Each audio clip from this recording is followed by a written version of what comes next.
everyone. We're just waiting for the procedural officer while he conducts his business. Thank you very much, Mr. Davids. Good morning, all honorable colleagues. Good morning, Deputy Speaker. Good morning to the speaker online, Mr. Secretary and the WCPP team. This is Monday, the 11th of March, 2024. And our business today is the consideration of Vote 2, the Western Cape Provincial Parliament in the schedule to the Western Cape Appropriation Bill, B1 of 2024. Honourable colleagues, I do believe that everyone has received the notice for this morning as well as the relevant documentation pertaining to the session. I have received an apology from the speaker, who can unfortunately not be with us in person due to unforeseen circumstances. Speaker, thank you very much for joining us online, and your apology is duly accepted.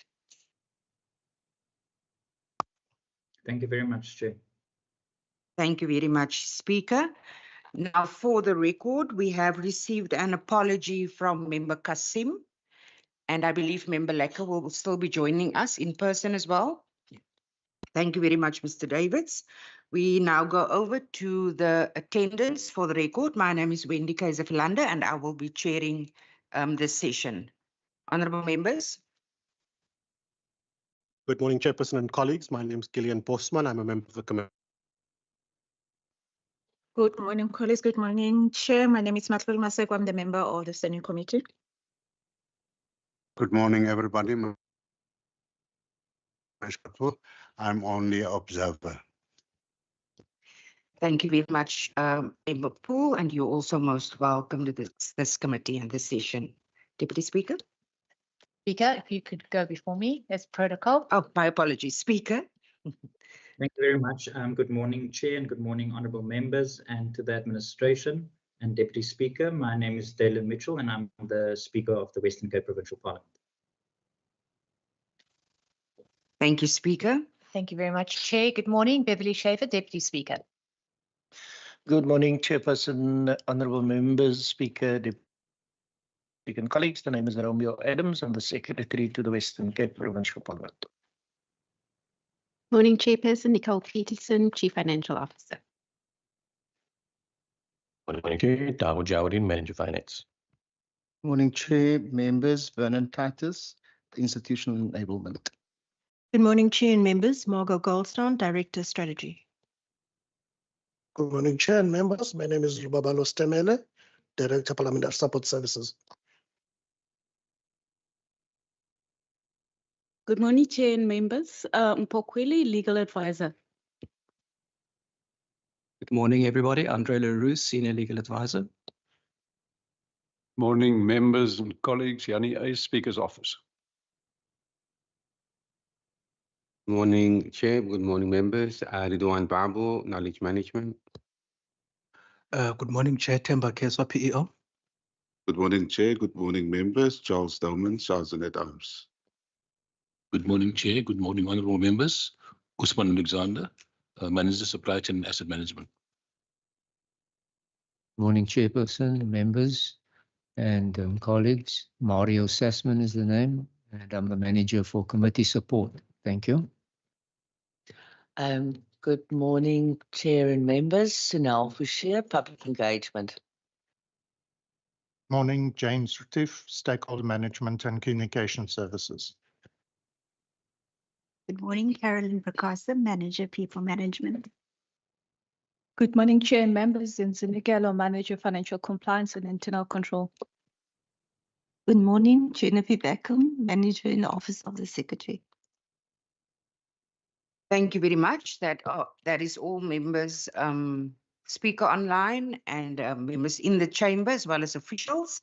I do not see any members of the public in the chambers. Mr. Davids, can you confirm if there's any members of the public online? Chairperson, there's currently no members of the public online.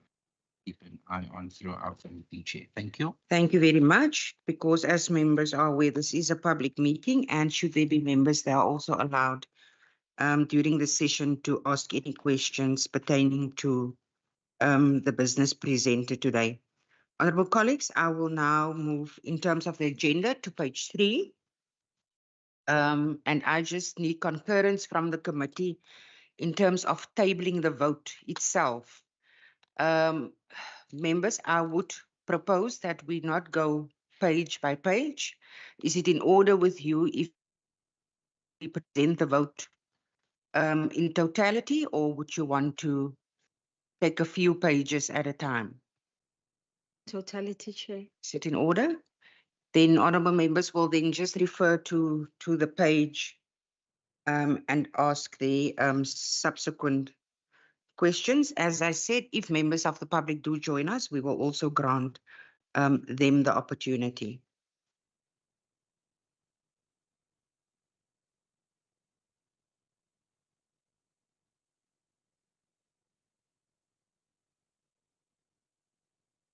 Thank you very much. Speaker, at this point, are there any introductory remarks from your side?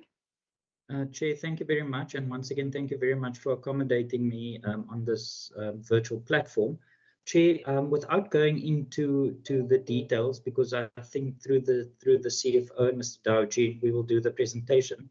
But I just want to stop at the key strategic focus areas of the Western Cape Provincial Parliament, which is to build a capable WCPP, to expand citizen service, strengthening the core business, strengthening the support to our members, and then also to improve the morale of the employees. When I took office about a year ago, Chair, those were the strategic objectives that I tasked the administration through the Secretary to prioritize and put a key focus area on.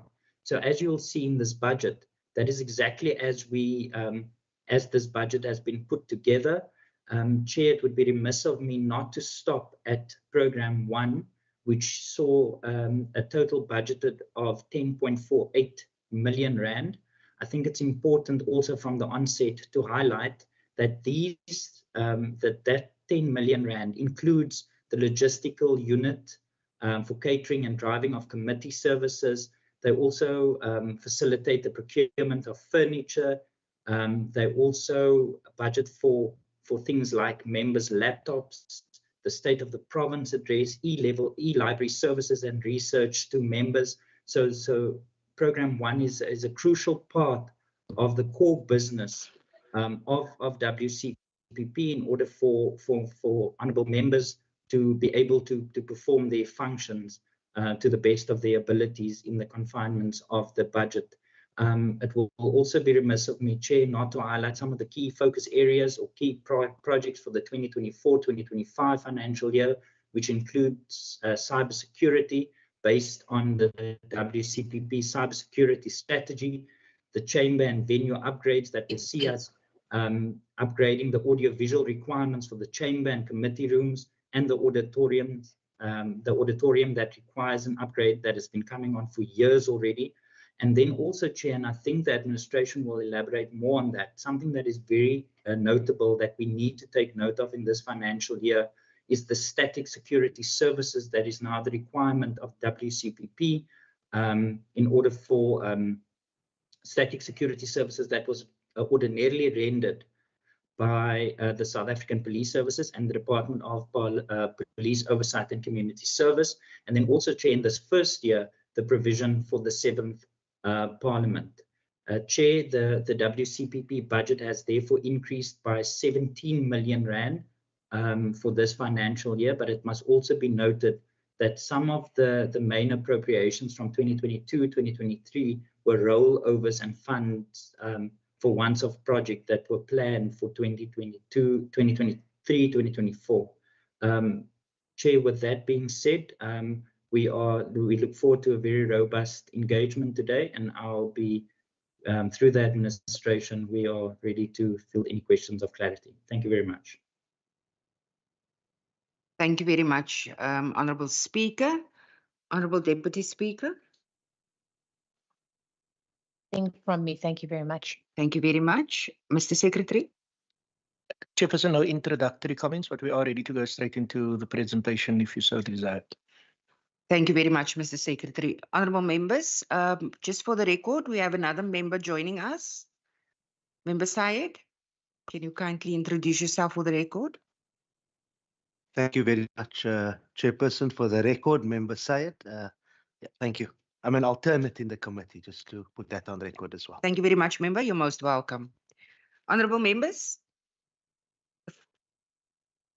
floor is yours.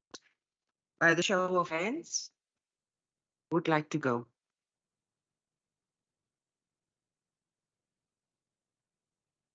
Member Maseko? Thank you very much, Chair. You said page 3. My very heavy book says page 57. So just to be correct, 57. Yeah. Okay. Vote 2 starts on page 57. All right. No, thank you. I know you've got the electronic. I've got the old school system. A seasoned member. We have full faith in you. Thank you. Member Maseko, my apologies. Just before you go, our colleague from the committee, Member Lekker. Good morning. You can kindly introduce yourself for the record, please. Good morning, everyone. My name is Pat Lekker. Thank you very much, member. Member Maseko, you may proceed. Okay. Thank you. Thank you very much. And again, thank you from the speaker. I just have a question from page 61, Chair, on the reprioritization. And we had a session last that they talked about the issue of the accessibility without having to pay for data of our communities in Western Cape.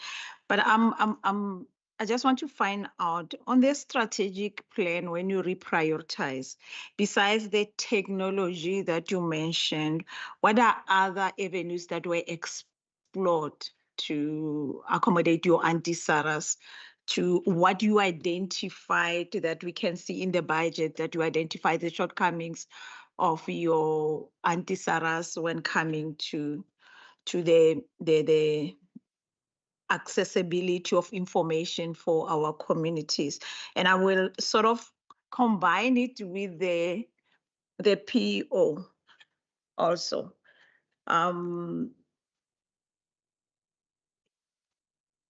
How are you showcasing in the budget? And I saw that there is an allocation that is increased on the PO, and that has to do with the new system of the MTN, as you explained. But I want to find out the allocation. Does it include, and if it includes, where is it? Does it include the PO as one of the priorities that you have mentioned in your APP is for the legislations for communities understanding strategically about the legislations and also the engagements with our communities?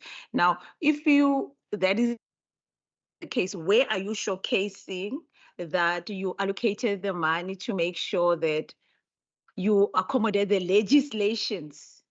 You accommodate the legislation as the PO, because when we go out there, and we've been talking about this for about 5 years of the PO having to be engaged when coming to the legislations, you say you tell the communities that there's a legislation coming, but the day of the legislation, you are not there. So what are the shortcomings? Is that the budgetary constraints that makes you not to be there? And if that's the case, if you go and you raise an awareness in communities of the legislations that are coming, what are other avenues that you are allocated to make sure? Because the core business of this building, obviously, is the lawmaking, and surely it has to be accommodative of your Auntie Sarah's that cannot go into the technology to be able to do what you visualize or do innovatively, so brilliantly foresee that it might be something that adds value to the legislation. Another one that maybe Speaker can respond to me is, I saw on his budget, and he has cut his budget with a 5%, but on the secretaries, there is an increment. I think it's about 7%, if I can check on my notes. if maybe I can have an understanding of the alignment of that, if the speaker sees the budgetary constraints and say I'm cutting, but the secretary office, the reasoning will increase. What is the reason for that? Is the budgetary constraints not across the board within the legislature? That what was the need for the secretary? What is the speaker's that you saw that you felt that there is a need from the office of the secretary that you have to increase with that percentage and then reduce from your office? Chair, for now, that is all. Thank you very much, Member Maseko. Honourable colleagues, just for your indulgence, the procedural officers just brought to my attention that we have received just now a budget presentation from the administration.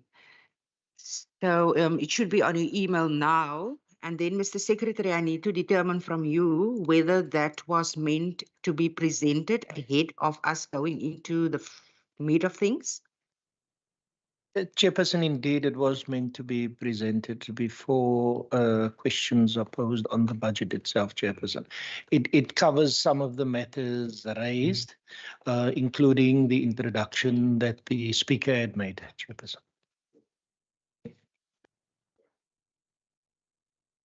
Honourable members, you have the presentation on your email. It was also sent to the WhatsApp. I've asked Mr. Davids to please arrange for some hard copies as well. Can we give about, say, 5 minutes to have that hard copies? I think that will also eliminate a lot of the questions that might be raised. So my ruling is, Mr. Secretary, that I will allow the presentation at this stage. It's a pity that we have received it only this morning and has kicked off for the meeting already. But for now, I will ask that you please address Member Maseku's question whilst we wait for the copies. Thank you, Chairperson. Maybe just to clarify, if we understand the question, the first question of Member Maseko correctly. I heard the question to be how does the budget for PEO accommodate the PEO part of awareness as it relates to the legislative process for the Western Cape Provincial Parliament, it being one of the core mandates of the WCPP. Your mic, please, member. Yeah. Okay. Thank you. Ms. Fusia. Thank you very much, Secretary. Thank you, Madam Chair. It's very difficult to anticipate the number of pieces of legislation that will come through in any given period, but we do take consideration of those processes. The expenditure for public engagement and public involvement in lawmaking, however, does not reside with PEO, but with the relevant committees. So the public education and outreach section goes to the stakeholder database and looks at which stakeholders have a vested interest, pardon me, in the bill, and organises the stakeholders for their attendance and organises transport, but the cost for such transport and any other associated costs does reside with the committee section. Thank you. Member Maseko, any follow-ups? Yes, Chair. I just want to check on the APP because I'm asking that question because from the APP, when coming to PO, they mentioned the stakeholder and the legislation. It doesn't say from the committee side, it makes it one of your responsibilities to make sure of the engagement. So what you are saying is that the engagement, it will be, or your allocation for that engagement, it will be about the transport only. Other than that, it will be with the committee support. Just to, as I'm looking. Thank you, Madam Chair. We organise all the stakeholders. So we identify the stakeholders, we liaise with them, We communicate with them before the time on what the bill is about, provide them with information, and we do the logistical arrangements for the transport. The cost of the transport resides with committees. So there's no cost. It's an APP target for public engagement because we must ensure that the stakeholders are there. But, pardon me, but the cost associated with that does not reside with PEO. Member Maseko? Thank you very much. Chair, on the APP, page 33, it says that Directorate of the Public Education and Outreach has adapted to changes in a way in which the WCPP engages with the public. Despite previous ongoing challenges, the PO section continues to promote opportunities for the public to have access to and involvement in its lawmaking and oversight processes. So I'm asking the question because it's on the APP of that. And they're saying this is done by being responsive to other public outreach initiatives coordinated by the legislative sector. I understand that. But what you are saying here is you are also going to be a partner in championing the process itself. That is why I'm asking that. And also, if you go out, you are going to make the communities aware. How do you check if your input in the whole process is paying dividends if you are not there to check if that's the case, that you go and transport and everything? Who takes responsibility to make sure that whatever that you are doing works for our communities or not? I'm asking this because we engaged the last financial year that other time, and there was the issue of the tetanati. We waited for the report of what are the communities were saying that where we can see things that we have to attend to. We never received the tetanati compiled issues of the communities, and that is the sort of a loophole of we can implement, but how do we check if what we are doing works or it doesn't work? We've been going to the communities. We'll find that sometimes you have gone there. The committees, they are doing the part that they're supposed to do. Whether it's enough or not, it's not for me to judge, because we can only judge by the communities when they react to whatever that we are doing. But there is a loophole there that something has to be done to say that, are we doing what the communities can see as adding value to them, to understand what is it that the lawmakers have to do and what is it that they have to do, how they should react themselves without the technology. It's a simple thing of the example of expropriation bill that Auntie Sarah have to understand, that they can say they are going to build a road where you have built your 6-bedroom house, and the lawmakers are saying you'll have to move. It wouldn't be up to you. It's you'll have to move because we approve that, and you didn't come to say that I don't agree with that bill or agree with that bill. And Auntie Sarah is not on the cell phone to say that I'm going to go to the website. If you can so to Auntie Sarah, say website is going to say, what are you talking about? So it's just a chair that I'm saying there's a loophole. If it's not being looked at that way, that the support staff allocate, if there's something from what you have in your coffers, also allocate for Auntie Sarah. And they need to look at the responsibility of saying what they are doing, is it working or not? Thank you. Thank you very much, Member Maseko. You wish to respond, Ms. Bashir? Thank you very much, Madam Chair. At every single outreach and engagement session that the PEO section facilitates, or the Public Engagement Directorate facilitates, we submit a report to the Speaker's office with all the matters that were raised from the public.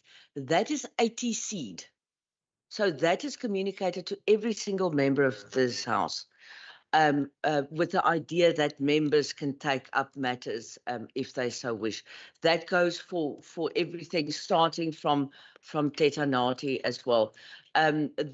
The procedural officer will confirm that we did submit a very comprehensive report on that whole public engagement process that went to all the districts of the Western Cape Provincial Parliament. We try as much as we can to reach as broad a part of the population of the Western Cape as is humanly possible with the people that we have in our teams. We do have in-person meetings with the community, which will include Antisari, and we have at least 24 a year. So that is at least 2 a month that we facilitate throughout the year. That's in addition to our roundtables and all our other sessions that we have. In addition to that, we have implemented a measure for proactive preparation for legislation. So we don't have to wait until a bill is referred to WCPP before public education outreach starts to look at stakeholders based on the nature of the bill. So that can be provided to the committee 2 weeks earlier than what it could be done previously, which gives the committee more time for public hearings in the cycle. The public education and outreach section also then makes sure that there's at least 35 people at every public hearing. You remember in the past we had public hearings where 5 people showed up or 2 people showed up. At least now it's focused stakeholders, so we don't send someone in healthcare to a bill on education, but it is people that are actually vested in that. So in terms of the budget for PEO, we have made very sure that every single initiative in the APP is resourced. It's very difficult to assess the impact, as you said yourself, with committees. You need to have a baseline study to see what people know in the beginning of the year and what to be able to measure an increase at the end of the financial year, and that is very resource intensive. I know that there was a discussion at some point, and maybe the secretary can assist at the secretary's forum with the sector, that the sector was going to maybe look at a baseline study, but I have not heard of any progress on that. I hope that assists the member. Thank you. Member Maseko, you're happy? Thank you so much. Member Bosman, I saw your hand as well as that of Member Lekker. I just want to determine, are your question also latching on to page 61 or to Member Maseko's initial question? Since I have ruled that we are awaiting the presentation to get into that first before we get into the questions. To Member Maseko's question, but I wanted to propose that we take a 5-minute break until the presentation is here, because I feel like we're getting into the meat of things and we might feel the Secretary's thunder if he's prepared a presentation. He might have stayed up all night preparing that presentation. And we also don't have the procedural officer in the room. So with your and the committee's indulgence, I'd like to propose that we take a 5-minute break until the presentation arrives, then we can go straight into the presentation and then come back to the questions. Otherwise, it will just be Member Maseko asking. Thank you very much, Member Bosman. Member Lekker? Thank you, Chair. Chair, I think for me, it will be a misnomer not to say that it is unacceptable that we're getting the presentation now. I've been sitting since Saturday, looking at the vote itself, and it's really disturbing me. But I agree, let's have a 5 minutes break and we come back and deal with the issues that are in the vote itself. Thank you. Thank you very much, Member Lekker. Colleagues, we all in agreement? 5-minute break. Please do not wander too far off. Please, we will be back at 5 or rather 9:37.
Thank you, members. Can we please settle down?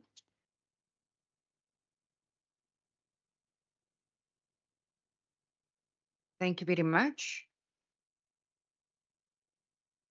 Colleagues, just before the break, Member Lekker did indicate her dissatisfaction, and I think in all fairness, this was all members of this committee. This was actually our homework this past weekend, and I think it is a bit unfair and not acceptable for the committee to receive this presentation at this late stage, Mr. Secretary.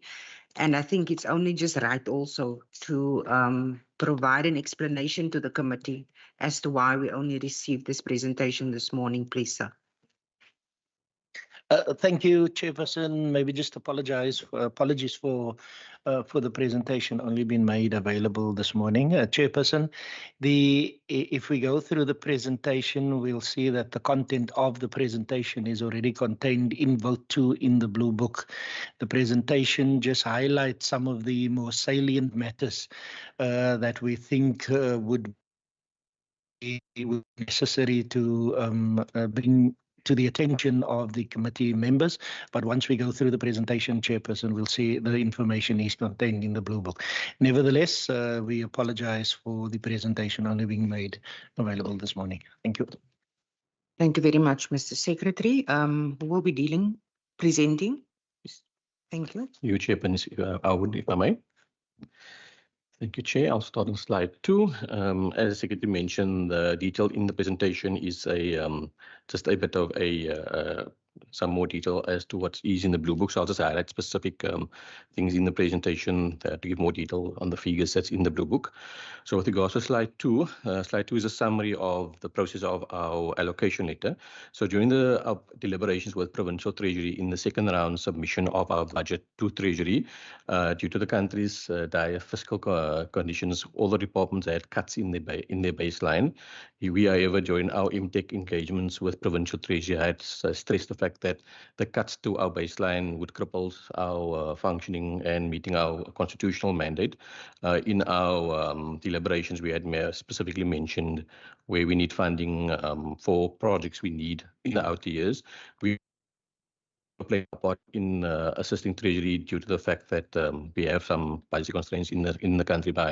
In the adjustments estimate process, we had identified internal savings from the current 23-24 financial year, and we then had revoted that funding into the 24-25 financial year to of cushion the blow in the budget. We had indicated that to Provincial Treasury, and like as mentioned in the slide, we had cuts over the MTF of about 3 million of our baseline.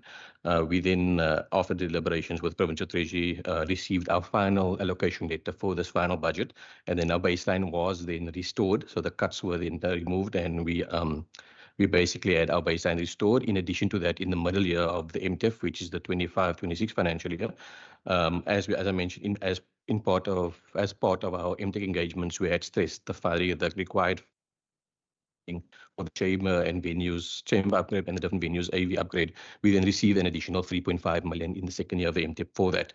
So just in summary, with regards to the budget, our baseline was restored, and in the second year of the MTech, we received an additional 3.5 million for the chamber and venue upgrades.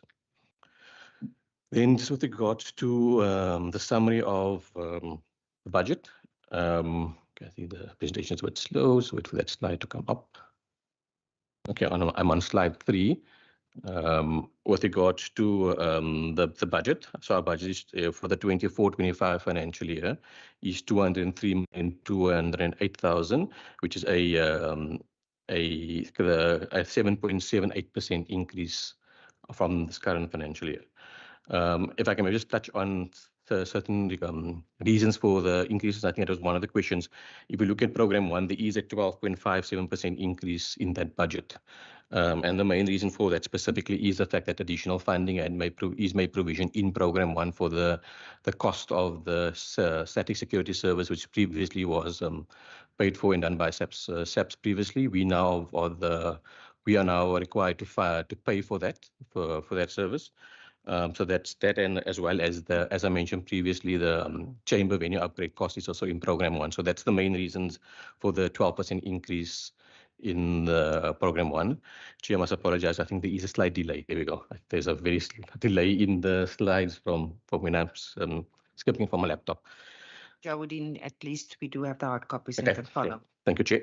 Okay, then in program 2, there's a very slight increase of 2.7%. I think that could possibly be a question as well. And the main reason for that is due to the fact in the current financial year, we had made an extra provision of 1.5 million in stand committees due to the fact that there was an increase in bowls that's taking place in this year. So obviously in the next financial year, the budget for standing committees had been restored to the 3.5 million, and the current financial year budget has been inflated. So that's the reason why there's this, it looks like a smaller than inflationary increase.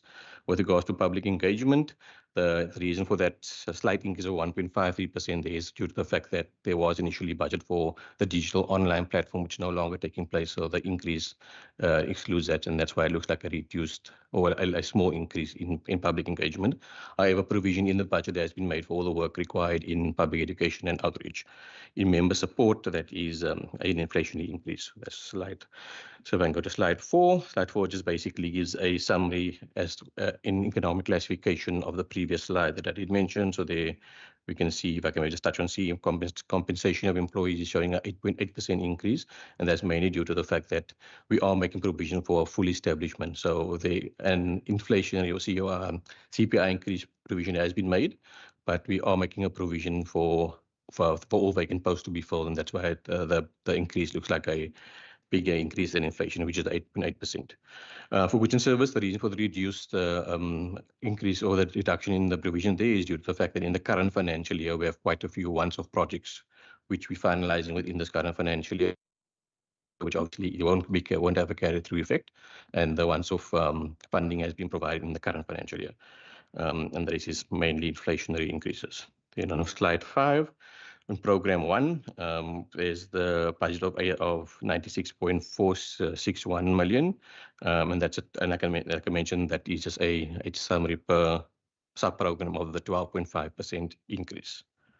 Slide 6 provides a pie chart with regards to the economic classification to show the fact that a huge chunk on program 1's budget is to salaries to staff, basically. So compensation of employees and salaries takes up 65% of program 1's budget. And then goods and services is 21%. And then we have payments for capital asset, which makes up 14% of program 1's budget. Okay. Then program 2 on slide 7.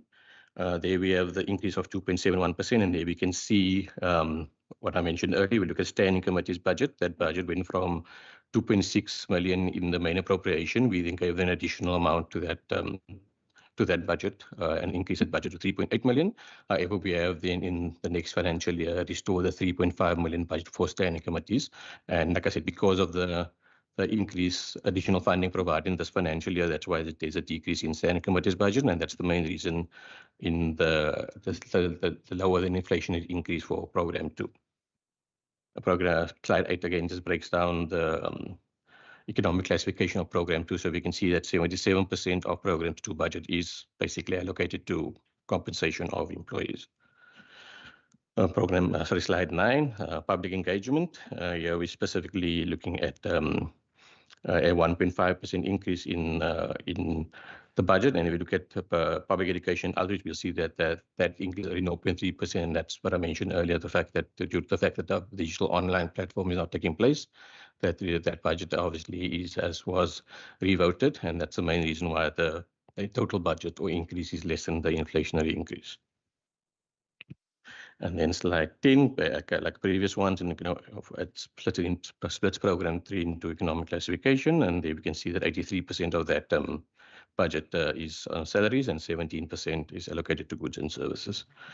On slide 11, that is program 4, member support, and that's mainly inflationary increases. So there's no real specific reason for any other additional increases there.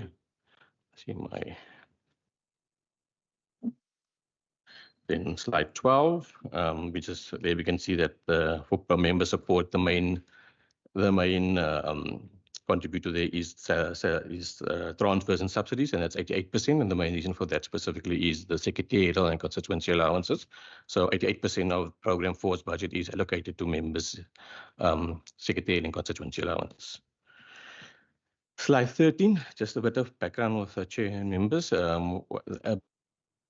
We have tried to illustrate the fact that this program 1 is the biggest budget, and with regards to the budgeting program 1, it seems as if there's a big portion of the budget allocated to program 1. Program 1 does play a support role to the Vancouver constitutional mandate and WCB's priority areas. So our huge portion of program 1's budget links to support specifically to the WCP priority area. So what this slide basically shows that 59% of our total budget actually is allocated to our priority area of effective and efficient support to members. You then look at 28%. So basically 28% is allocated to good governance, administration, administrative efficiency and institutional capabilities. And then 3%, it's 9% to effective lawmaking oversight and 3% to public participation and engagement. And in the last slide, as alluded to by the speaker in the speaker's introductory remarks, we've sort of tried to isolate the fact that where in program 1 there is a support function with program 1 plays to the WCP's core mandate, which is effective lawmaking and oversight. So we look at specifically what type of role does play. We look at like the speakers mentioned, we look at logistical support, ITDS support, catering, driving services, the purchasing of members, furnitures and laptops, SOPA arrangement, the research function, e-library function. Those are all functions that is performed in program 1.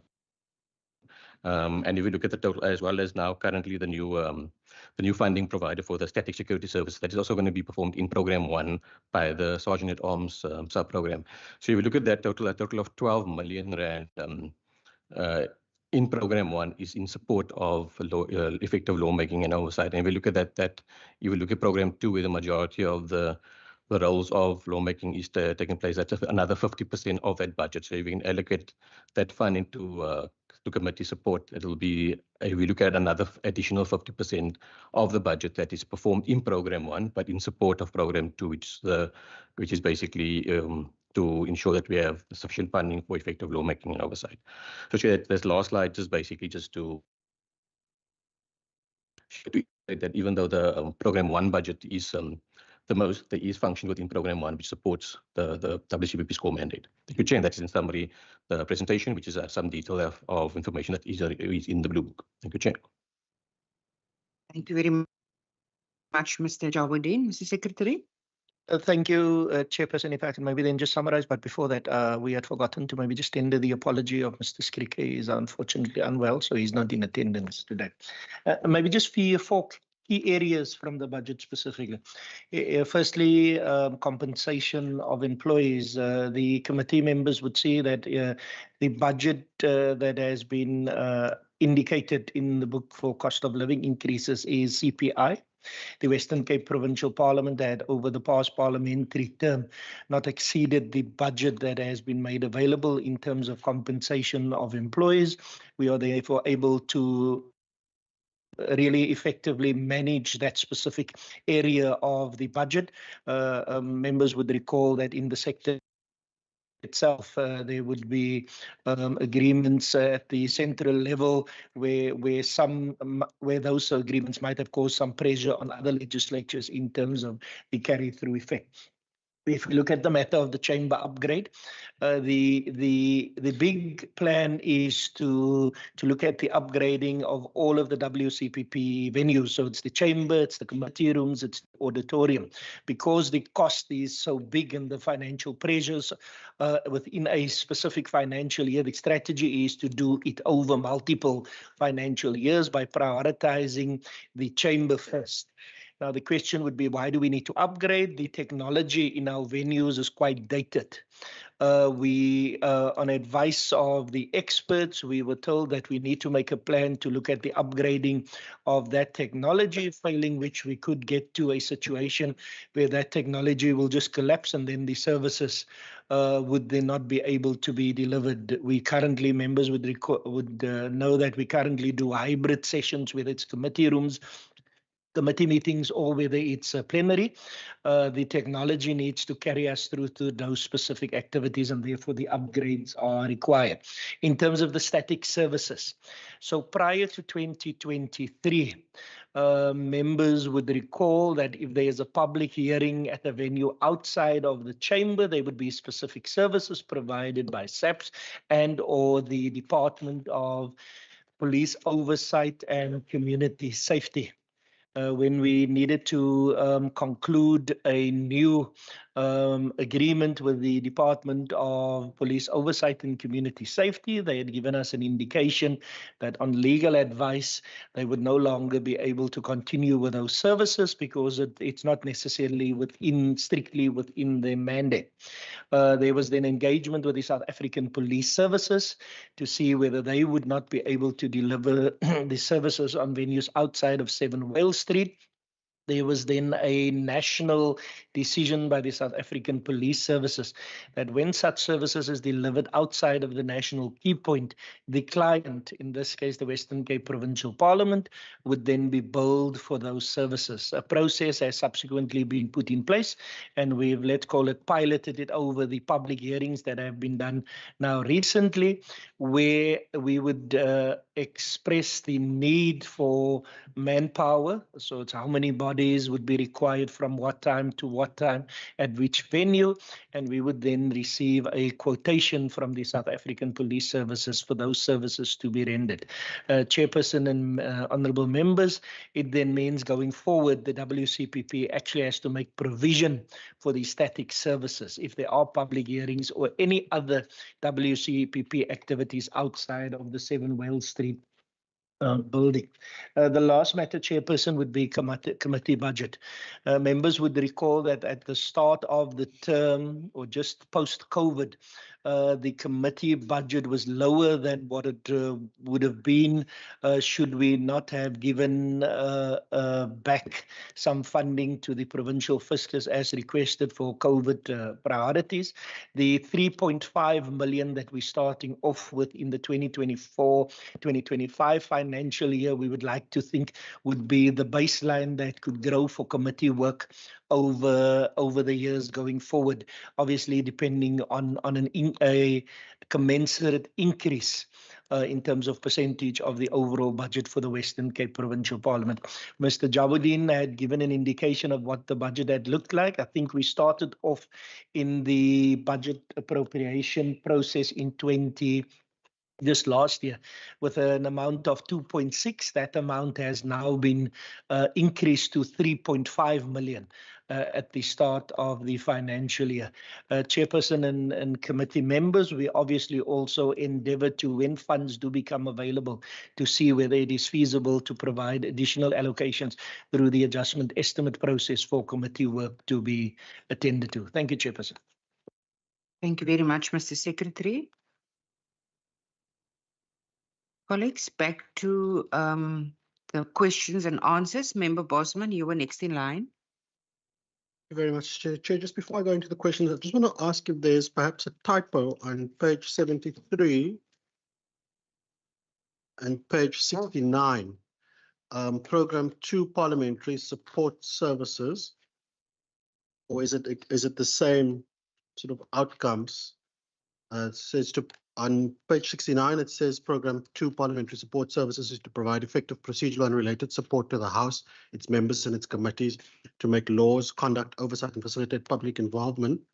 And then page 73, outcomes as per the strategic plan, Program 4 member support. It's exactly the same text. I'm missing something.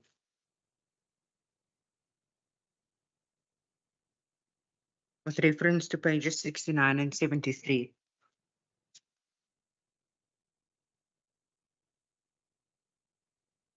Mr. Secretary?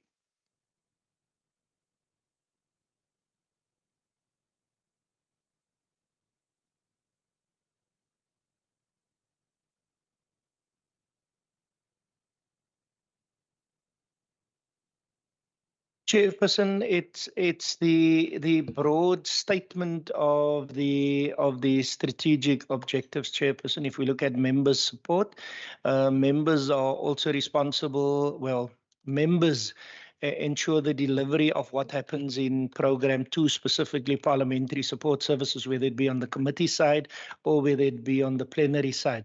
When we look at the members' support specifically, we are talking at the enabling environment to ensure that the members actually are able to do the work of lawmaking, oversight and public participation that actually sits in a different program. So it is about, it's the linkage between the support that we provide for members in order for them to deliver on the mandate sitting in a different program, Chairperson. I don't know if the CFO and Ms. Goldstone would want to add anything to that. Ms. Goldstone? Chair, yes, I think the Secretary is correct. There would be some overlap in terms of how the objectives, or let's say how the programs respond to various strategic objectives, given the integration and alignment of our programs in response to the mandate. So yes, Secretary is correct. Thank you. Thank you very much for that confirmation, Ms. Goldstone. Member Bosman, you also earlier indicated that you had a question that latches on to that of Member Maseko. You may proceed. Yes, Chair. Chair, I'd like to know sort of what's being done to better integrate the work of PEO and the committees, where perhaps overlaps in terms of the types of public education and outreach that happens before committees go and engage with communities. And the reason I ask this is recently during the Basic Education Laws Amendment Bill's public hearings in Plettenberg Bay, Beaufort West and George, we had quite large crowds. And all of those people were under the impression that they are coming there to vote, and they wanted to vote and leave. And it took quite a lot of time for us to explain that actually there's no vote taking place. And sort of I kept on joking with people saying there's a vote on the 29th of May, so save your vote till then.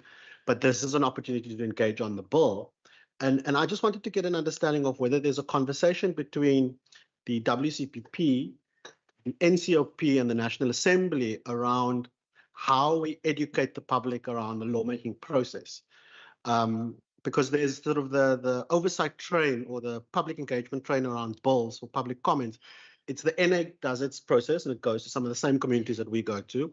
The NCOP does the same thing and then we come as well. And I was quite shocked that a lot of those people were confused because we've seen the same faces.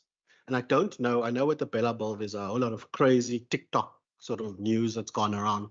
So I don't know if it's through the TikTok mafia that people have been told that they must come and vote. But what is it that we're doing to work with the our neighbors around the corner at the big house to develop a type of public education and outreach program that speaks to how legislation is processed and what public comment actually entails?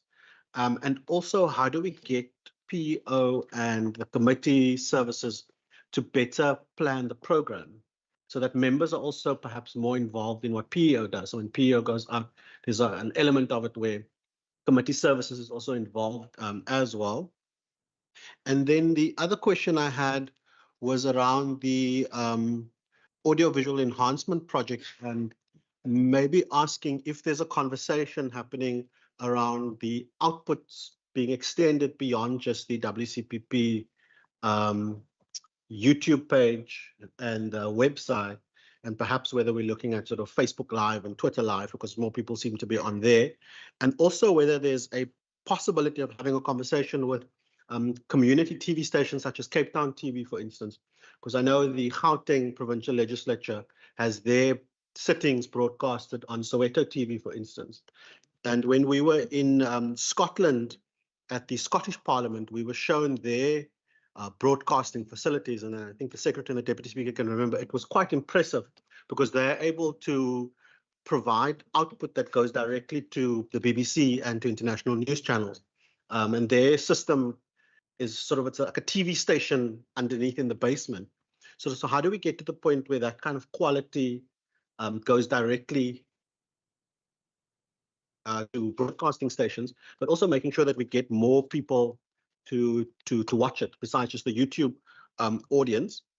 And then in terms of also looking at the type of partnerships that is formed, sort of where are we looking for PEO, for instance, What are the types of new partnerships that are being formed? I know we've got a very successful partnership with the University of the Western Cape, the Gender Commission. How is PEO going to work also with the entities that support the Western Cape government, for instance? And I'm speaking specifically to the Western Cape Commissioner for Children, the Western Cape Liquor Authority, the Western Cape Language Commission, Western Cape Cultural Commission, as well as the Western Cape Police Ombudsman. How do we link in with the type of outreach work that they do as well? So that when we do a public education and outreach roadshow, that those guys are there as well to showcase what they're doing, because they spend quite a lot of money also doing the same type of outreach. And I know that the Commissioner for Children has latched on to what when local government goes out, sort of that office goes out as well. So how do we sort of piggyback off them as well to save PEO some money as well? We say sort of when PEO is doing something, we invite them along as well. I'll stop there for now, Chair. Thank you very much, Member Bosman. Mr. Secretary. Chairperson, I'm going to ask if Ms. Fisher can maybe respond to the questions. Thank you, Ms. Fisher. Thank you very much, Madam Chair. It is quite difficult with the duplication of work that happens in the provincial parliament, national parliament, even local government. And we have started a process, or a process has been started last year, where there was a workshop between NCOP and all the provincial legislatures, where we spoke about developing a strategy for public participation or public involvement in lawmaking, particularly with the number of bills that were coming through. So there is a lot of more synchronization between the various entities to make sure that we don't go where national has already been and national doesn't go where we already have been, because that confuses people a lot. That there's a public hearing about a bill and then a week later there's another public hearing about the same bill, not understanding that it's two different entities. So there's a lot more synchronization between us.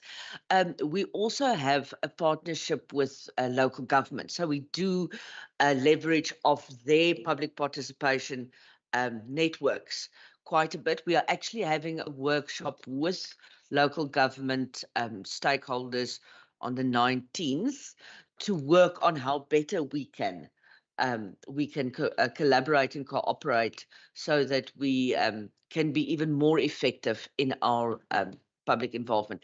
It is difficult because we have limited resources and it is a big province and we can't go everywhere. We can have 6 public hearings, but we can never reach the number of people that the municipalities can, for instance, reach. We try to have pre-briefings to explain to people what the bill is about. If it's an amendment bill, what exactly the amendments are, what the impact of the amendments would be, what the intent behind the amendments are. But you can't control everyone that arrives at a public hearing because, yes, we organize 50 stakeholders, but it's still open to the rest of the public. And where they get the information, we can't necessarily control. Like I say, we have 5 people showing up for a public hearing on the ambulance bill, and 4 of the 5 people are there for service delivery issues. So we are moving in the right direction, Honourable Bosman. It has improved significantly, and we hope that it will improve even further. But like I say, we have literally 4 people in PEO that can facilitate workshops. 4 people with a very big province. We do cooperate and collaborate extensively with committees, both in terms of the running of public hearings and the processing of petitions. We know whose role is and how we slot in. I do think that it can still improve, but it is a work in progress, but it has also improved significantly. Mr. Stemele and I realized that we are partners. Public engagement and parliamentary support services are partners in facilitating public involvement. The WCPP seeks to establish at least 1 strategic partnership per year. This year, the entities supporting democracy were quite reluctant in entering into MOUs. We were talking with the public protector. They were kind of skittish to do that before an election year, and their focus is elsewhere, etc. So are looking at, we will establish at least one this year, and we will constantly seek to expand our level of partnerships. The partnerships we have at this point in time is incredibly effective, like you say, when the IEC has an event or the Gender Commission has an event, or so we attend and we are able to spread our information further. The same thing with them attending ours. So we are we've got a SOP regarding partnerships, and we explore that relentlessly every single year. That's it from my side, Mr. Secretary. Thank you very much, Ms. Fisher. Audio visual, yeah. Mr. Secretary, Mr. Titus. Mr. Titus. Thank you, Chair. Sorry, the Secretary Chairperson has indicated, well, the Secretary has indicated a little earlier about the projects and the staggering of the projects. I think the point that Member Bosman is raising around what are we talking about when we're talking enhancement of our audiovisual, what we're speaking of here is the enhancement of our infrastructure supporting all of the work of the chamber, integrated with the committee rooms as well as the library that as we speak now. So this is a project that has been identified. We've already done all of the business requirements, looking at what the particular needs are. And what Member Bosman has indicated that we've seen in Scotland, the broadcasting capability is one of the things that we are looking at. As the Secretary had indicated earlier on, this is a staggered approach, with the first bite at the cherry being the chamber. The idea is, and we've already pitched this with Provincial Treasury, I think in the last financial year already, so that funding becomes available from the new financial year. So that is the focus. It is a long-term view that we have, so that when it comes to upgrading infrastructure, we will never be sitting in the position that we're sitting at now. Thank you very much, Mr. Titus. You covered, Member Bosman. Thank you very much. And next, Member Lecker. Thank you. No, thank you, Chairperson. I think sometimes it helps to have sessions of this nature where we can have certain issues being clarified properly.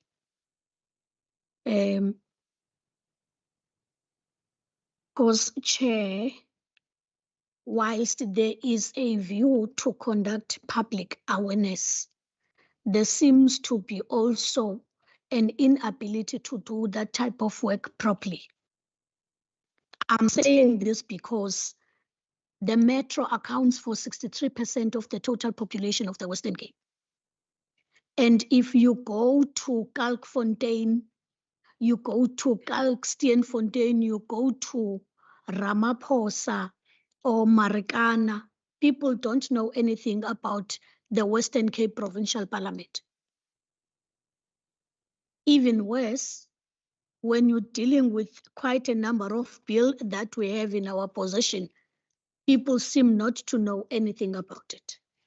And the limitation that gets to be put on members, that members must submit a list of their stakeholders, is a problem on its own. And perhaps the PEO needs to do more work. We've raised instances where they can go to community newspaper. Gooks has got its own radio, which is here in Atlee Street. Langa has got a newspaper.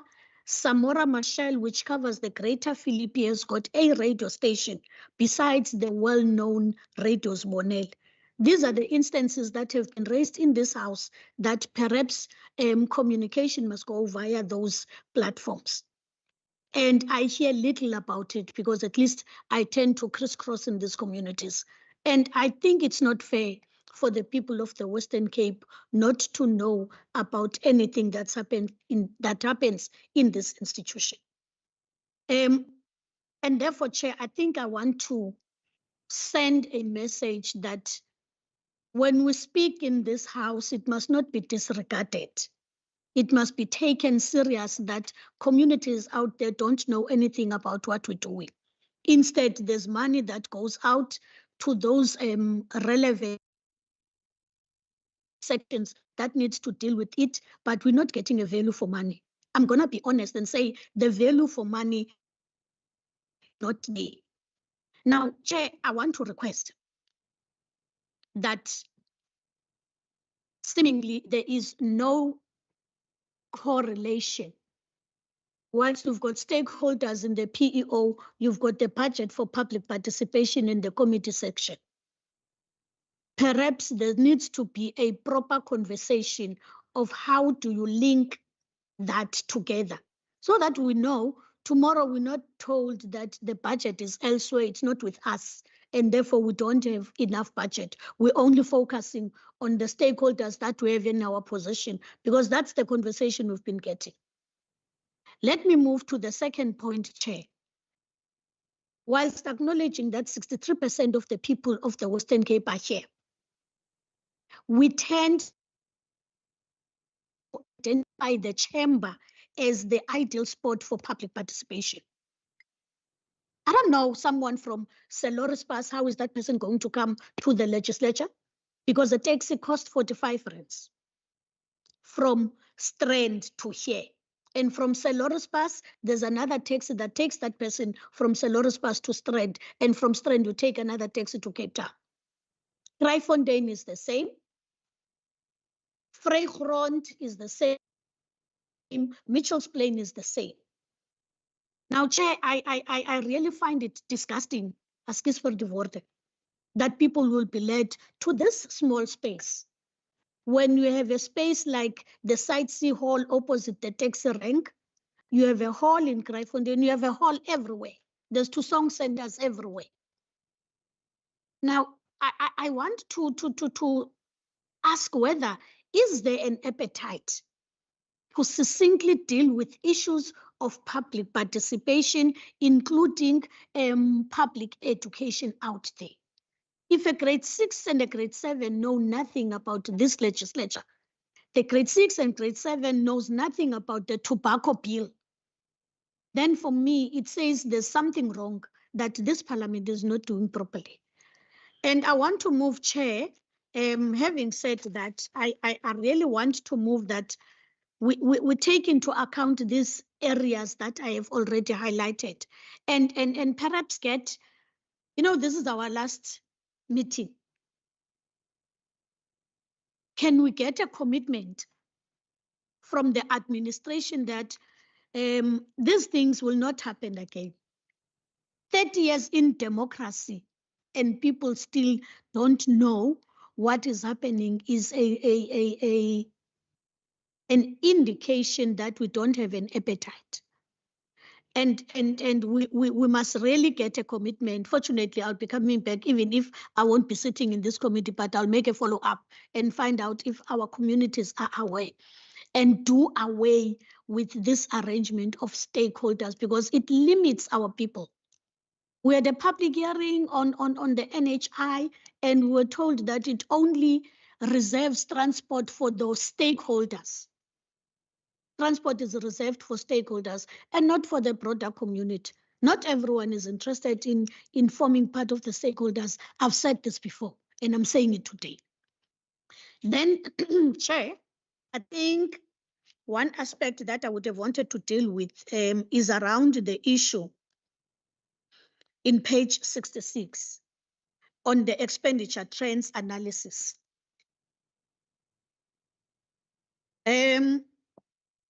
There's one part that says the decrease in household is as a result of a one-off payment in respect of a commission for conciliation, mediation, and arbitration. I would want to ask the Chair, can we be told what exactly was the total cost? And the matter, how was it handled? And what measures have been put in place to prevent such an occurrence. And I think the last question for me is very much important. But also, even on that one, Chair, I would want to ask, because, you know, when you're sitting, you get to be judged by your staff turnover. As the saying goes, that the turnover says a lot about an institution, whether it's low or high, but it has to do, one, with one of the issues of negative workplace reputation, career advancement because of the lack of growth, and also because of the negative workplace environment, which leads to stress, amongst other things. And Chair, I want to check from the survey that is conducted with the staff, what lessons has Parliament learned? And from those lessons that have been learned through the surveys conducted with the staff members, what systems have been put in place to ensure that we don't find ourselves in the same predicament? Because truth be told, if there is an opportunity for staff members to grow, if staff members are leaving, we've lost that kind of money that we've invested in that particular person. And I really want to understand, because a staff member will not leave an institution where they are getting an opportunity for growth, where they are capacitated in terms of their academic qualifications to move up the ladder within the institution. So it's very much interesting for me to understand, if 5 people have resigned since September and now, what are the real cause of that? Is it because we can't manage, our management style is very bad? Is it a draconian style? Or what is it exactly that we're doing? May I go to 69 or should I? Thank you, Chair. On page 69, Chair, table 9.2 on the summary of payment and estimates, that is program 2 on Hansard. I think Hansard services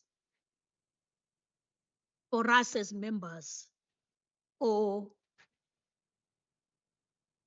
yeah, let me say for members within this institution, is very much important. And I would have hoped that there's more money that gets to be put in that relevant expertise. But the truth of the matter, Chair, we're not getting such. And I think the 20% cut in the Hansard budget itself is, for me, it doesn't gel nice, and it needs to be explained properly exactly.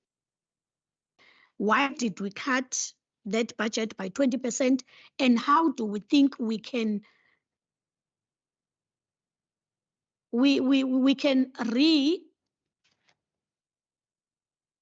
rechannel that kind of service so that we are not losing it as it is? But then, Chair, I think what is more important for me is that an investment to Hansard service and an investment to the committees, which are an engine room of this parliament, is more crucial. So I really want to get an understanding as to what informs the budget cut on Hansard, and how do we ensure that we compensate more on the engine room of this parliament, because I think that's where most of the work gets to be done. And to be honest, that's where we seem to be finding one another than here in the chambers. So can I get that kind of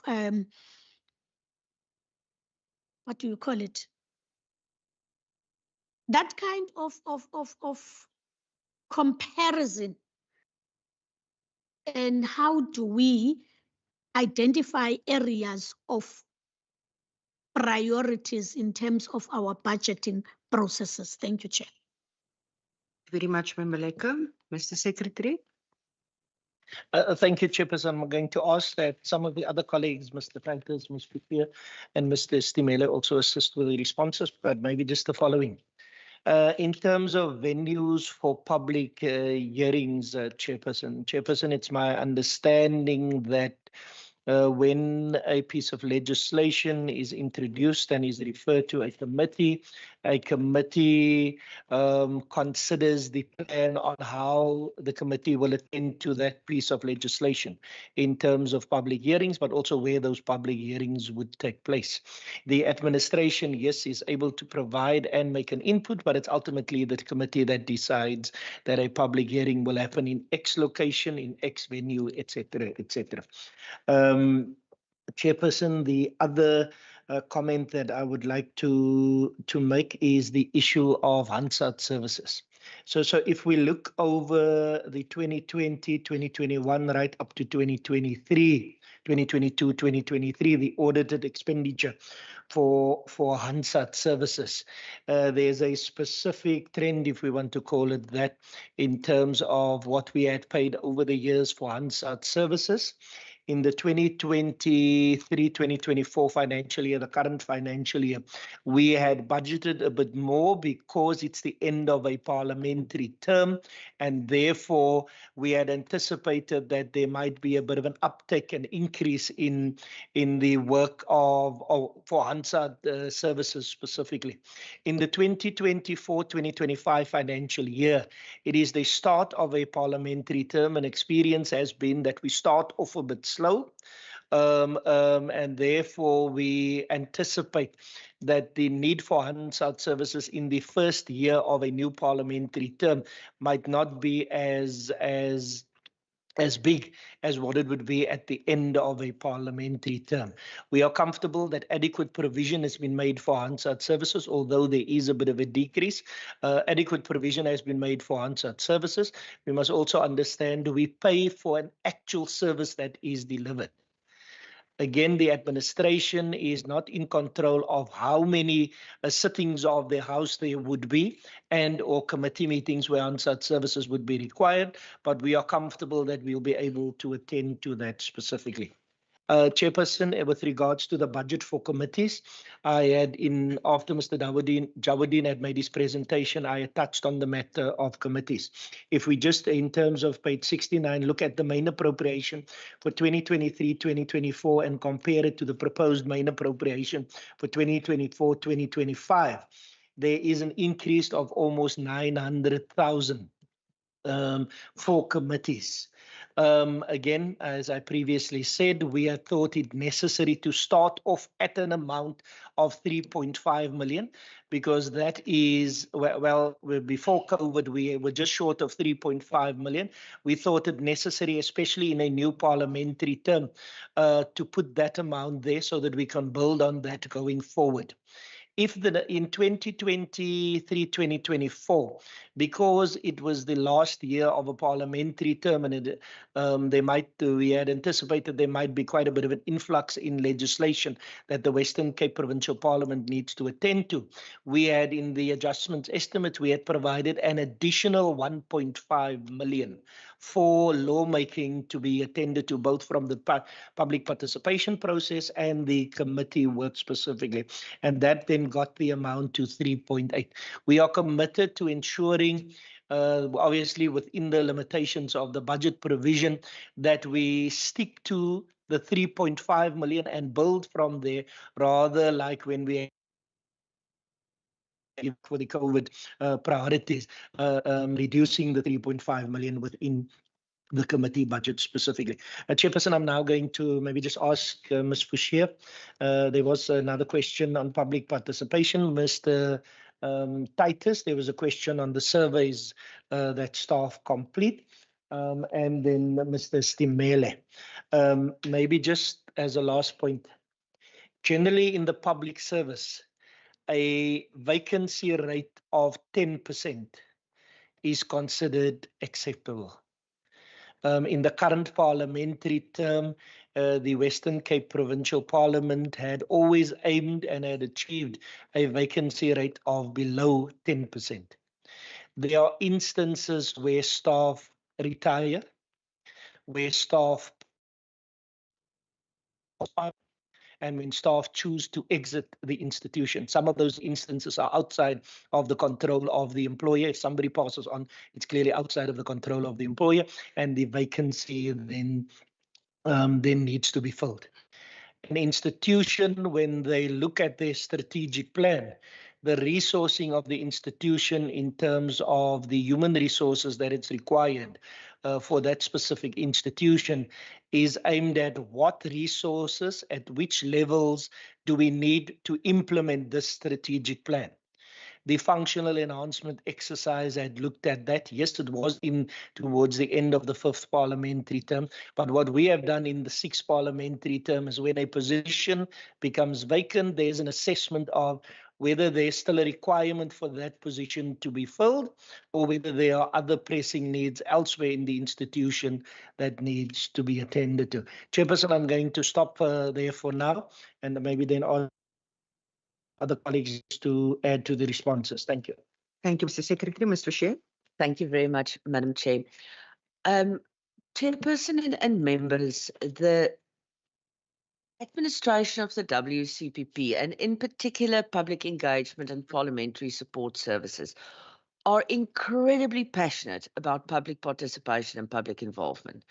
We will do anything and everything that we can to reach as many people as what we can and to involve as many people as what we can.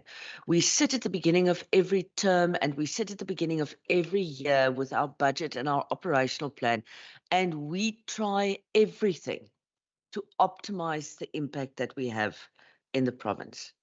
Unfortunately, we operate within a limited budget. Our budget is restricted. We only have so much. We know this year we had additional budget cuts that we didn't envisage, that we didn't plan for, that the WCPP could not control in any way because it was imposed on us from external sources. So we have to then see in which way can we be most effective in terms of the services that we can provide. So I can assure you that we really do everything in our power to see how much we can achieve. But with the limited number of people that we have and with the limited budget, we can only do so much, which is why we extensively use community newspapers and community radios, where they allow us to do it as a news item and not as paid for, because they really push up their prices when they see that it's a government institution. So we send voice clips and things like that, news articles, so that we can use it in that way.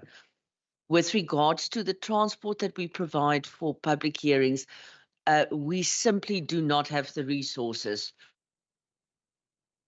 to provide open transport for any member of the public. We unfortunately just don't have those resources, but we make sure that we had at least between 35 and 50 people who we know are interested and have a vested interest, and we still advertise and welcome as many people as what is possible. I think that is all from my side, Secretary. Again, let me emphasize that we do the best, absolute best we can with the resources that we have. I can promise you that. Thank you. Thank you very much, Ms. Bashir. Mr. Titus. Thank you, Chair. With regard to the culture survey, Chairperson, I think Member Lekker is correct that there was indeed such a survey which had closed on Friday last week. I think one of the things that we are trying to establish is what the current organizational culture of the Western Cape Provincial Parliament is and what the preferred organizational culture of the Western Cape Provincial Parliament should be in order to provide effectiveness throughout in terms of support for the mandate. Now, this, unfortunately, we don't have results yet. It is still a bit too early. We have a service provider that we have appointed who is managing this on behalf of the Western Cape Provincial Parliament. The outcome of the results, we are expecting that there would be a summary of this, we are also expecting that there would be facilitated conversation with reference groups as well. As the leadership of the organization, as leaders, we are part of the process. So that is why we have gotten an external service provider to provide this particular service for us. These are professionals. They are registered with the National Professional Council for Industrial Psychologists. And so we have again on Friday asked that staff just participate and submit themselves to this particular process, so that we're not only speaking of the corridor talk, but that we are actually getting the direct input, and a plan can be devised as to how we deal with the organization going forward in terms of its personality. I think the one point that I also just want to raise, Chair, is that while we are busy with this particular journey, the change management and changes within the organization. This organization is not the same organization from when you started at the 6th Parliament. It is a changing and evolving organization, and not all of us necessarily respond to those kinds of changes in the same manner. And it is about taking the entire organization on this particular journey. So we are looking to the outcomes, and I'm sure that at the correct time we will share that journey with the members as well. There was also a question around a particular CCA matter and a 14,000 rand that was paid over. It concerns the medical information of a particular individual who had exhausted their sick leave in the normal cycle. As you would know, Chair, we have for a cycle 36 days for a cycle as per the legislation. The person exhausted the sick leave, and beyond the 36 days, we are then required to make application for incapacity leave, where a further 21 days can be provided to an individual. But that kind of accommodation preempts and presupposes that somebody has actually made full disclosure about their condition. And there was miscommunication there, and in the end, individual for the days that was absented without medical certificate, that had to be unpaid leave at the CCMA. The outcome eventually was that the administration would accommodate the period that was deemed as serious for hospitalization, which is the 14,000 rand that was paid. And I think that settles. I cannot provide more detail because it is a very personal issue. I think that covers those two aspects, Chair. Thank you. Thank you very much, Mr. Titus. Mrs. Temele. Thanks, Chair. Chair, I thought that Secretary has covered me well, because the reality is that what drives expenditure in Hansard, it's a number of sittings. Since I've been here from 2021, we haven't sat in a one financial year more than 30 times. So we pay as we're being billed by the service provider. And we're not really in control of number of sittings that we have in a financial year. We're dependent on the Program Authority Committee and the members generally. So I think that's what I can say. Thank you very much. Thank you very much, Mrs. Temele. I see all the hands going up in chambers. I will just allow Member Lekker to just do her follow-up questions, and then Member Maseko, and then Member Bosman. Thank you, Chair. I think the very last input from Mr. Stemela prompts me to ask a follow-up, particularly on that.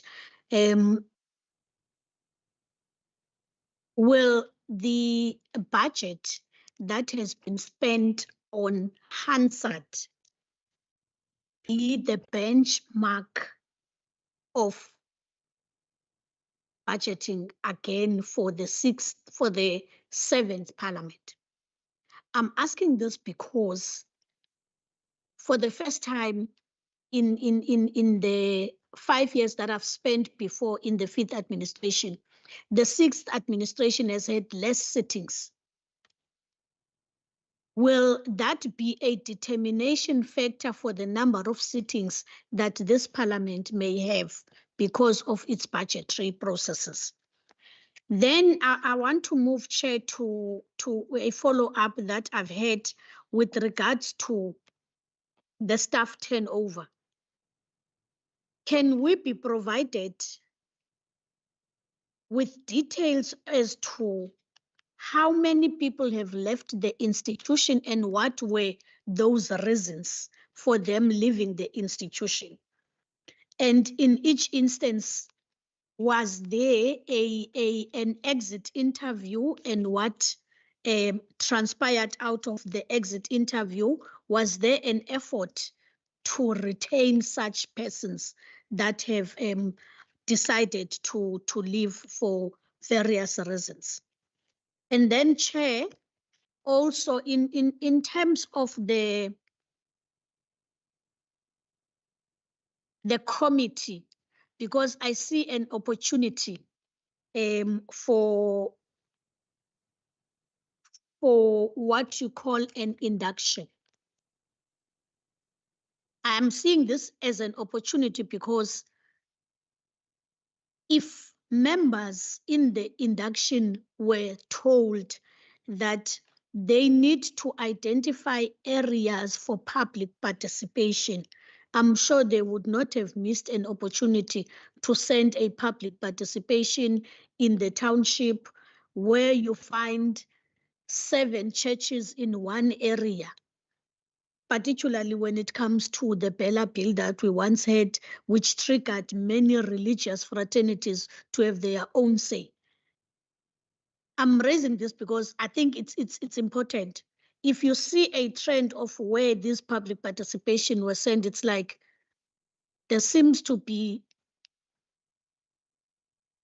a lack of information that members are free to identify areas where they want to send public participation to.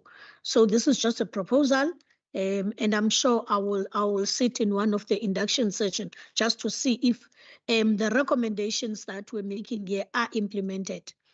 Then, Chair, the last one would be around the budget process itself. You know, I really want to know, out of the budget to committees, to PEO, to Hansard services, as well as the compensation of employees, when we are making our own analysis, how much of our budget goes to actual service delivery, as compared to, I think, the huge chunk that goes to compensation of employees? How much of it goes to actual service delivery? Thank you, Chair. Thank you very much, Member Lecker. I think, Secretary, if it's in order with you, I'm going to start with Mr. Stemele with regards to the Hansard services. And if you can perhaps just clarify, Mr. Stemele, I know at another occasion we talked about the amount of sittings. I wish to dispute the fact that we had less sittings in this 6th Parliament, but please continue with responding to Member Lecker. Thank you. Thank you, Chief Whip. Chief Whip, as part of also planning and proper budgeting for the 7th Parliament, or in the 7th Parliament, one of the key things that Parliamentary Support Services has noted that would have to be done, it's what we call the committees and related strategic planning, where we would have our annual, for the entire parliamentary term, where we would have our annual plans as to what is going to happen for the entire unit, which is committee support, plenary, and Hansard, so that when we do budgeting, we don't just now do budgeting saying that last year we had this much sittings, but we do budgeting based on what we have been agreed that we'll be doing, based on the planning that will have been undertaken. So in terms of responding to Member Leger, that things will change a bit, because things will be based, one, on the funds that we have, as the institution, but secondly, also on the program that we have agreed on, and also within those particular programs, there will be an aspect where we have to do prioritization, where we say, look, if it happens that there will be another budget cuts, what are the things that then we're willing to let go in this particular program? What are the core things that we should remain? So that we're able to say, look, we move from plan A to plan B so that we have all that being incorporated. So that's the answer, Chair. Thank you. Thank you very much, Mrs. Stabele. Mrs. Stabele, on the question of sittings. That, Chair, also will include that, because also your committee, or the committee that is Chairperson's program committee, will have to be able then to say, based on the plans that we have, how many sittings we anticipate in a particular financial year, so that can be also costed, and be able to say, based on this, will require so much sittings, and so much sittings may be probably based on estimation, this much hours, then this will be much that may need to be paid towards Hansard services. Then when we do the new budget, we're able to make submissions then to say, based on the particular plans, this is what we're having.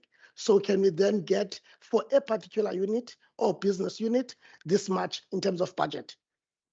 I understand in terms of going forward, and I do apologize for taking you back, but Member Lecker made mention that we had less sittings in the 6th Parliament than in the 5th. Is that correct or not? That is correct.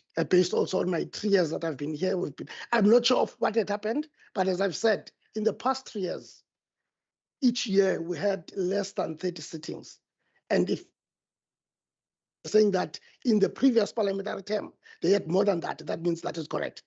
Chair. Thank you, Mr. Stamela. I see the secretary raise his hand, and then I'll get back to you, Mr. Titus.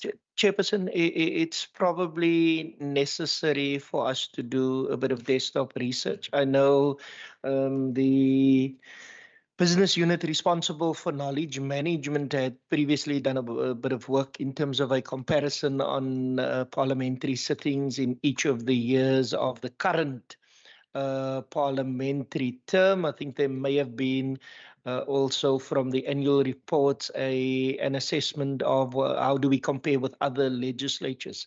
So if I beg your indulgence, Chairperson, that we maybe just in writing, let's say in the next 14 days, provide you with a response on that question, a comparison between the 6th parliamentary term and to date in terms of the current parliamentary term. If that's in order, Chairperson. In order. Thank you, sir. Chairperson, can I just, before Mr. Titus, and I know Mr. Titus would want to answer the question on exit interviews, through yourself, the question from Honorable Lecker on service delivery. I'm assuming the question relates to what is the percentage spend on the core mandates of the WCPP in terms of public participation, lawmaking and oversight, as opposed to, let's call it the corporate, the other expenditure that we have within the institution, and then also the compensation of employees.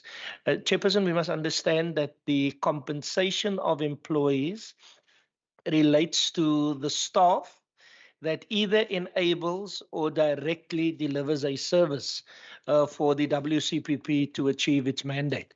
So let's look, for example, in the contingent of staff in the business unit responsible for parliamentary support services, where we have committees on the one side and we have plenary support.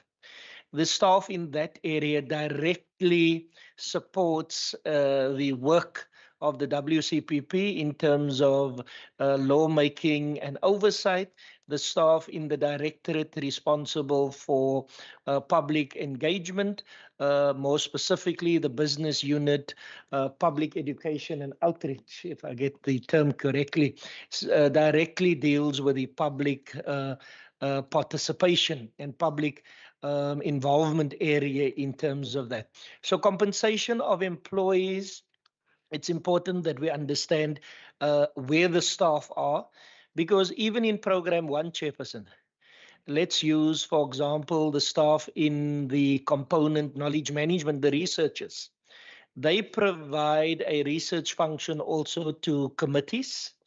The colleagues in our legal services unit also provides legal advice to committees, and therefore the work that at least those two components do also directly relate to the work of either public participation, oversight, and lawmaking.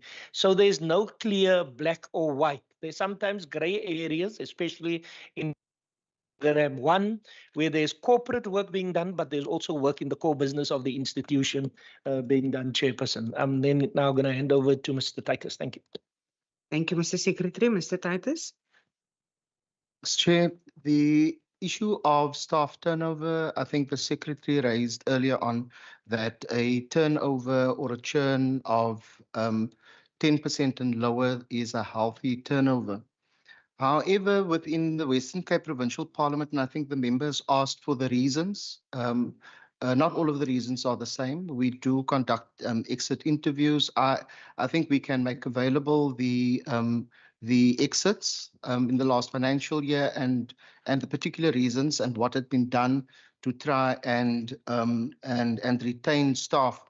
The big problem here or the trend that we are seeing, Chairperson, is that newer staff are actually leaving. That is the trend. That people who have recently joined the organization cannot acclimatize to this particular organization. And I think that is something that we are going to have to take into account when we look at this going forward. We've had people who have resigned, and we've had people who had retired. Exit interviews are conducted with all of the staff who exit. And we don't necessarily have that only with the manager. We have now had exit interviews across the organization with other managers who are able to provide a more neutral and a more neutral perspective, and where people are able to speak openly about their exit reasons or the push-pull factors. But we can respond in writing to that to you, Chair. Thank you very much, Mr. Titus. Member Lekker, you covered? Thank you so much. Colleagues, may I ask, we are set to take a comfort break. Member Maseko, you want to proceed now, or is it in order for you if we take that 15-minute break and come back? Or will I break your momentum? Committee. I see Member Bosman says he's happy to proceed. Member Lekker? Happy to proceed. Member Maseko? Thank you very much, Chair. Chair, I think maybe the first thing it will be a comment of the challenge that we have, maybe that we, from the member side also, they need to acknowledge they haven't been proactive in taking part of enforcing themselves to engage with the PO, because we are different constituency heads in the communities that the planning of the PO also, we have to a certain percentage be there to say, contribute as we are on the ground to say what is happening, to suggest, to make suggestions of some of the program that they do have for the year, that we have to look into that and contribute.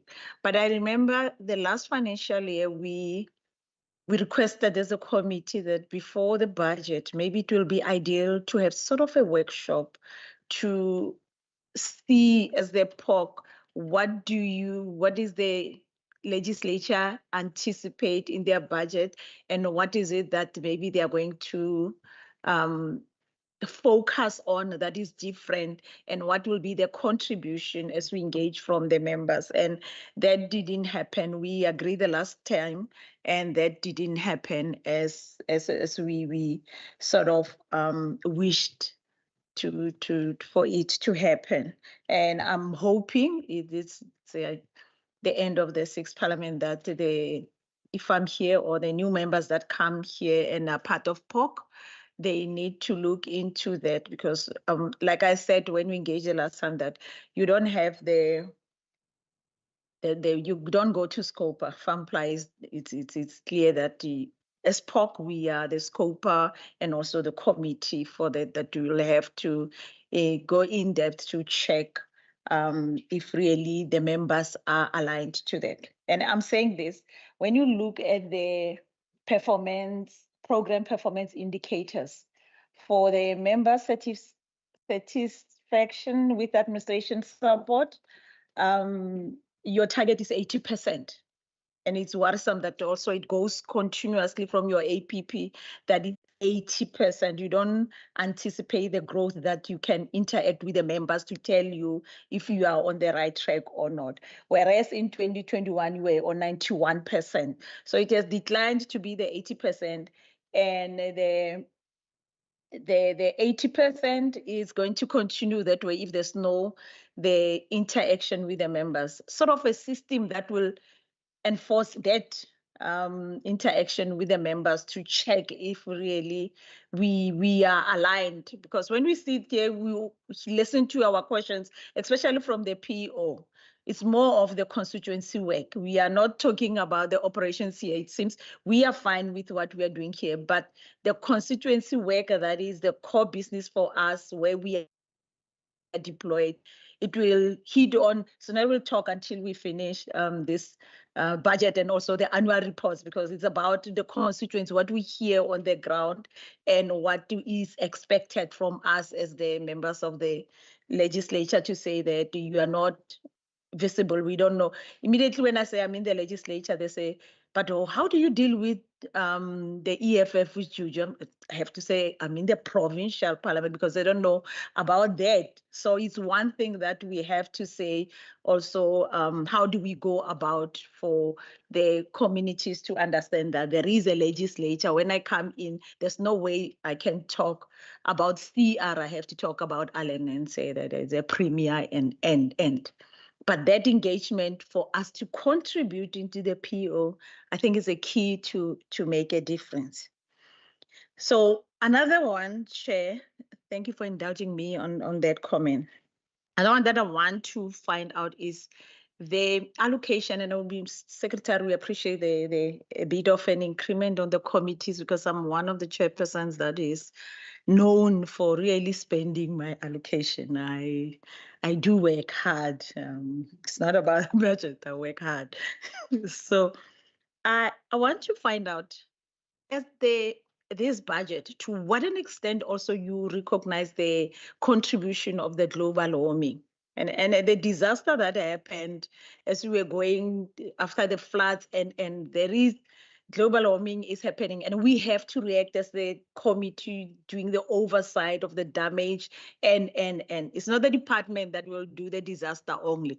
Also the oversight component of the government, you will have to go and get to engage with the municipalities if that happens. Are you anticipating, because I'm just throwing it to you, Secretary, I heard that you said maybe you might be, when you do adjustment, reduce if you don't see that the spending is not there. Are you looking at that, the global warming that is a contributor for the overspending of some of the committees in the legislature? And the other one being and I think it will be I'll pack that. The issue of the functional enhancement, I think it has really, I'm trying to get the right weight that is allowed to be used in the chambers. But it just messed up the system that we're used to. And now when I listen to Mr. Taita saying that you are still making the changes, as members, we're still adapting to the functional enhancement that, by the way, we don't like it. We are just trying to adapt to it, but it's not working for us. That is why always will be a case about this and that, because we don't like it, period. That is why that culture that you talk about, that you are going to get the service provider, I believe, let it be the service providers that understand the legislature, because we got the functional enhancement from the brokerage that talks more about the corporate services and not the legislature. And then I gave you the brilliant advice as the legislature of the changes, but it had nothing to do with the culture of the politics and including service delivery, and they were more focused on the how you use your money, maximize about your money. And we are not that only when coming to the legislature.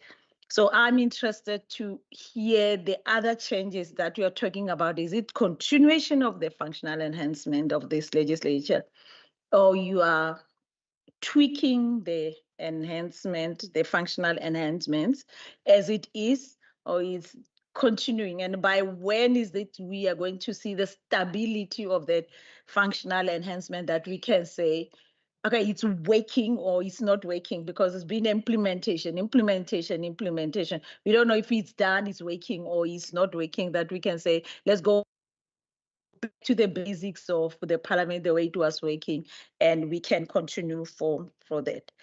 And I think, Chair, the other question that was not answered from the speaker was his budget that he reduced with a percentage, and why reduce from his side, from his office, and increase from to the secretary? What is the rationale behind that? Thank you very much. Thank you very much. Mr. Secretary. Chairperson, I'm going to ask Ms. Peterson and Ms. Javadine just to answer the last question, but if I can just answer the question on the committee budget and the changing ways committee do their work. Chairperson, through you to the Honourable Member Maseko, I would like to think that we take into account the factors related to political factors, environmental factors, socio-economic factors, technical factors, and a few other factors, even the legislative environment, when we look at the budget and how do we compile the budget of the institution. If we, example, look at one of the factors in the COVID environment, where things needed to change within a short period of time to ensure continuity of the Western Cape Provincial Parliament, but also to adapt to other things that needed to happen. The ad hoc committee, for example, on COVID, chaired by Minister Wenger, was the former chief whip. We then needed to look at how do we enable that committee to do its work, considering there was no opportunity for in-person engagement, etc., etc. How do we get the communities involved in the public participation process in that committee? So Chairperson, as the administration, we think we are agile enough to, when any of those factors surface in a manner where a change needs to happen, that our agility allows us to make that specific change. If, for example, in the first year of the parliamentary term, the 7th parliamentary term, there's a specific need identified by committees in terms of their work, their mandated work of oversight, public participation and lawmaking. We would look at that specific need, and if necessary, we would consider pivoting because of our agility in order to meet the need of that institute on that specific committee. We must, however, understand, Chairperson, that the purse is but that big. We can amend the slices within the cake, but it doesn't mean that the cake is necessarily going to increase.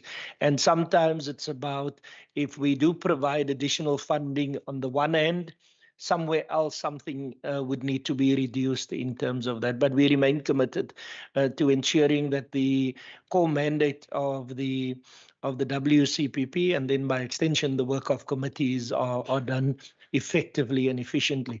Mr. Stimele had introduced, I think it was about 2 years ago, the concept of let's sit and look at how we plan the work of committees, because one size cannot fit all. There are some committees that are more active than others. Let's look at the standing committees as opposed to the, let's call it, organizational committees like the Rules Committee, etc.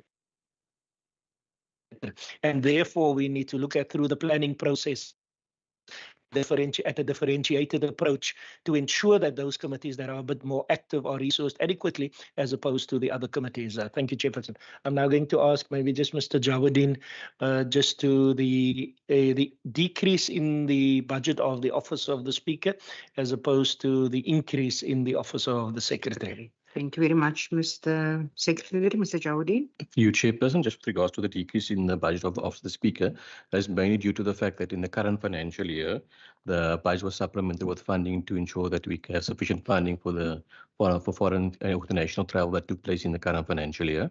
However, we don't foresee as many trips or foreign trips or foreign travel take place in the first year of the new term, and then the reduction in the Speaker's budget in the next financial year. But like I said, mainly due to the fact that the budget in the current financial year was supplemented and hence increased in the 23-24 financial year. Member Maseko, please turn on your mic. Sorry, Chair, the response again in layman's language. Basically, there was additional funds in this financial year for foreign travel. So the additional funding was allocated in this financial year. So which is not carried, that doesn't have a carry through effect into next year.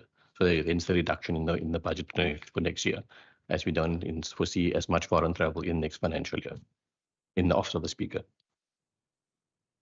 The Secretary's Office, basically, you'll see in the group book in the adjustments estimate there was a reduction in the budget in the adjustments estimate, and funding has specifically been made for vacancies as well. So that is basically the inflation as well as making sure we fund everything that normally would take place in the Office of the Secretary, including travel, local and foreign travel, as well as all other registration fees. So the budget in the Office of the Secretary is bringing it back to what it would have been. However, in the adjustments estimate, funds were reduced to, as I mentioned in the presentation, to supplement the outer year for spending pressures in 24-25. Thank you, Mr. Jawadin. Mr. Diatis. Thank you, Chair. I wanted to respond to the question from Member Maseko around the functional enhancement. As we know, Chair, the functional enhancement had several facets to it. One of it has been the structural changes within the organization. And I think that is possibly the one that most people refer to. But some of the other aspects of functional enhancement dealt with or deals with digitization, so that this particular parliament can become a modern parliament. The other part of functional enhancement looks at the integration of functions and the lack of, and because there's been the silo kind of working space. Today, Chair, some of the comments from members here was specifically around a lack of integration between various units. This is what the functional enhancement intended for us to do. Better synergy between units, better working relationship between various functions in the organization, as well as the integration of technology into our practices in order to enhance. That is what functional enhancement has been all about. Now, the modernization, Chair, of us as a parliament must look at options to provide better access, provide improved support to members and to the mandate of the WCPP. So that for me is where it is that we need to be going. In coming back to the conversation around the culture survey, we have never in this organization conducted a culture survey to assess where we are at. In the rest of businesses all over the country, including with the Western Cape government, they do have regular Barrett surveys as part of business practice. That is just how things are being done. So I just wanted to emphasize that this is an important, integral part of establishing where we are going to, Chair. Thank you. Thank you very much, Mr. Titus. Member Maseko. Chair, the question that I'm asking, I do understand that, but if you're still busy implementing the functional enhancement, some portions, and you want to find out about the culture part of it, where you are, what is it saying? Because in my head is when you are done, you give it a certain period and then you say now you want to see. Why are you doing that at the same time? Because you heard us about the issue of integration. We are not there yet. We are not there yet that you can say that you are done in the functional enhancement to not to operate in silos. We are, and it seems like we are moving away instead of integrating the services, we are moving away than before. Now, if you're going to bring that, it's a brilliant idea. That survey, it will be brilliant for this institution, but are we at the stage where you need that survey now when you're still trying to finalize implementation of this functional enhancement? That's what I want to find out. Is the timing the right timing for that? Thank you, Member Maseko. Mr. Titus?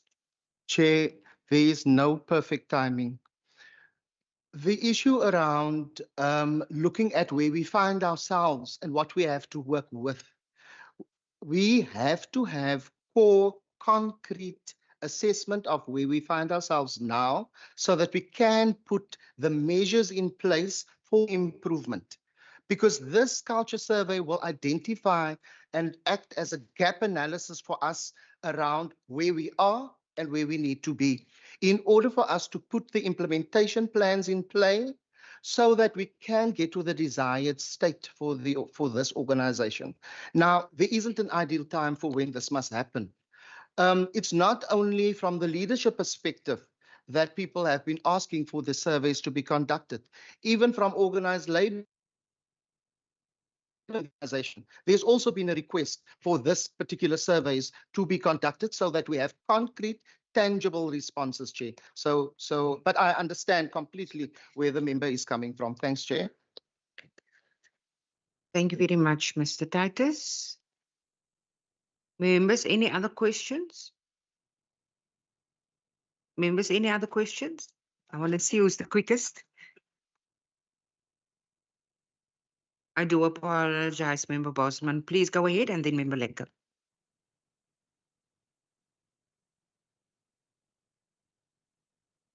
Around Hansard and the sort of cost attached to it. I just want to ask, has there been a conversation around integrating Hansard with the Microsoft Teams function, where Microsoft Teams automatically annotates voice to text?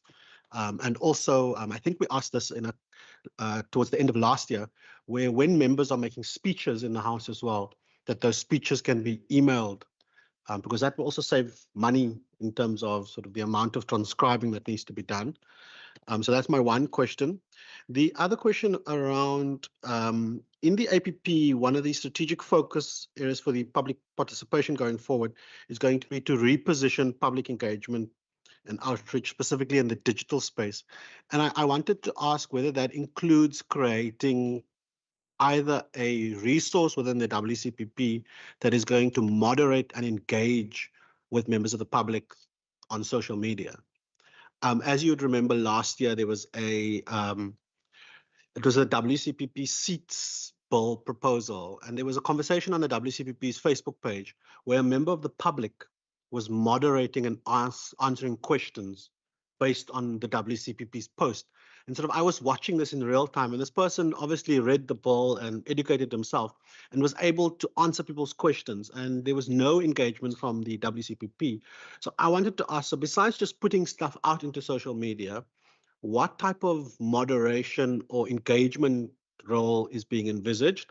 And I know from the conversation we had last week, there is a resource coming that's going to provide video and graphic design, sort of multimedia skills, but is there sort of a plan to look at how do we engage with the public from a moderation perspective and a response, even if someone who monitors what someone sends to your Twitter or your Facebook inbox, etc., and whether is that sort of being fielded out to different committee chairs or committee members?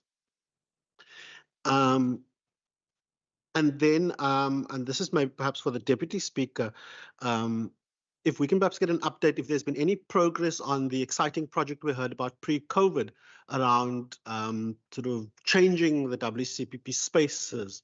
I know there was an idea of sort of a cafe or coffee shop, sort of what happened to that sort of, because I know COVID sort of stopped everything in its tracks. Is that something that we're looking at? Because what we saw when we did that tour of the 3 parliaments in the United Kingdom was parliaments that were not just spaces where people meeting, parliaments where you walk in and there was a restaurant, there was a coffee shop. So if members of the public wanted to meet with a researcher or with a member, there was a public space, there was a coffee shop. So in the Scottish Parliament, for instance, the gift shop had a coffee shop and a restaurant linked to it. The same with Westminster. So how are we looking at sort of leveraging the spaces that we have to create that environment? Because surely that would make Parliament a lot more accessible. And then in the APP as well, there is an amount of 1.8 million that is made available through donor funding from the European Union for the legislative support sector. And it says that the WCPP has submitted projects for consideration as part of that pot of money. If we can perhaps get some detail on what are the types of projects that the WCPP has submitted.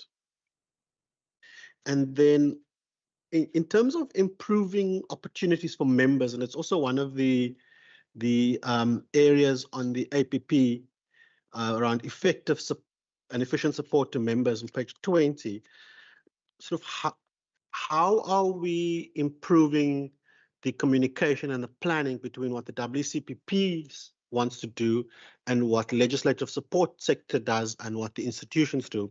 I'm asking this because sort of I'm a living case study. When I applied for something in 2020, it was for WITS to do the postgraduate diploma in governance and management. So I applied for that in 2020. It is now 2024, and I still haven't completed that because there's been the stop-start. Sort of every year you wait, and up until now you're sort of waiting for the 2024 parts to start. And I was thinking about this the other day, saying, you know, the best thing to do was just throw in the towel, because I could have gone to university and gotten 2 degrees in that time, or I could have completed my matric all over again, because it's going into sort of the 5-year cycle. So what are we doing to change how we communicate with LSS? Because I suspect that's where the complications is, because Juliet and Petronella is very good at following up directly with WITS and they get answers, but then LSS is the sort of the blockage. So how are we sort of dealing with offering a wider array of study opportunities for members? Because I have to say, the 50,000 that members get, sort of, and I'm one of those people who've in the last 5 years have not used that, because when you apply for something at a university, you get an invoice to pay for it, and the expectation is that you must swipe your card for 50,000 Rand or 49,000, if I remember correctly what UWC asks, because then the WCPP's policy is that you will get reimbursed for that amount. So is there sort of a way of changing maybe the members' facilities guide to say that when you are making an arrangement with an institution and you get that bill, the WCPP becomes sort of your sponsor and the WCPP deals directly with the institution. So there's no money exchanging between members and the WCPP and the institution. And then I'm not sure if I should ask the last question, Chair, but I'm going to just ask it and see what comes back. We were shown, and we did some training on a really sort of nice system that was built to streamline the claims process in the WCPP. And I know that some of my colleagues didn't like the system and didn't want to use the system, but I thought it was quite neat. What's happening with that in terms of, are we launching it again in the 7th Parliament when we hopefully have new members, or is it completely dead in the water in terms of members managing their claims online? And then linked to that, are we looking at changing the way we do procurement around travel for members, and maybe looking at a model like the National Assembly has and like other parliaments have, where you have a travel office instead of a service provider, where the travel office is able to do a lot of those bookings on behalf of members and just deal with that separately instead of members claiming back? Because the interesting thing about the enabling allowance, and I know this when I was still in Kanaland as my constituency, the more you claim from the WCPP, the higher your tax liability is with SARS, because SARS sees that in. So every year I have this argument with SARS for saying, but I didn't earn any extra money. I spent that money on petrol and then I just claimed it back. So is there a sort of an option to look at having that travel office where sort of that office makes all of those arrangements? So when I book a flight to George, I don't have to claim that back from the WCPP. It's just directly booked by the WCPP. And I'll stop there for now, Chair. Thank you very much, Member Bosman. I'm going to provide the Deputy Speaker the opportunity based on the question raised. Thank you, Chair. I Changing think, spaces. and you're quite correct. We had wonderful aspirations to convert the 7th floor to this wonderful coffee shop, and it would have. It's an ongoing conversation. Unfortunately, then the budget was approved, and then of course lockdowns hit us. And I have, and I know the Speaker and I have raised that again to be put on the agenda, particularly if Parliament itself is increasing in size, or if there are going to be more members, depending on what what's happening. So it is an important one for us to modernize Parliament that fits more in line with new, young, aspiring young MPLs that are coming through into the system. Hot desks was going to be something that I know the Secretary can perhaps talk about. Should our Parliament have increased dramatically in size?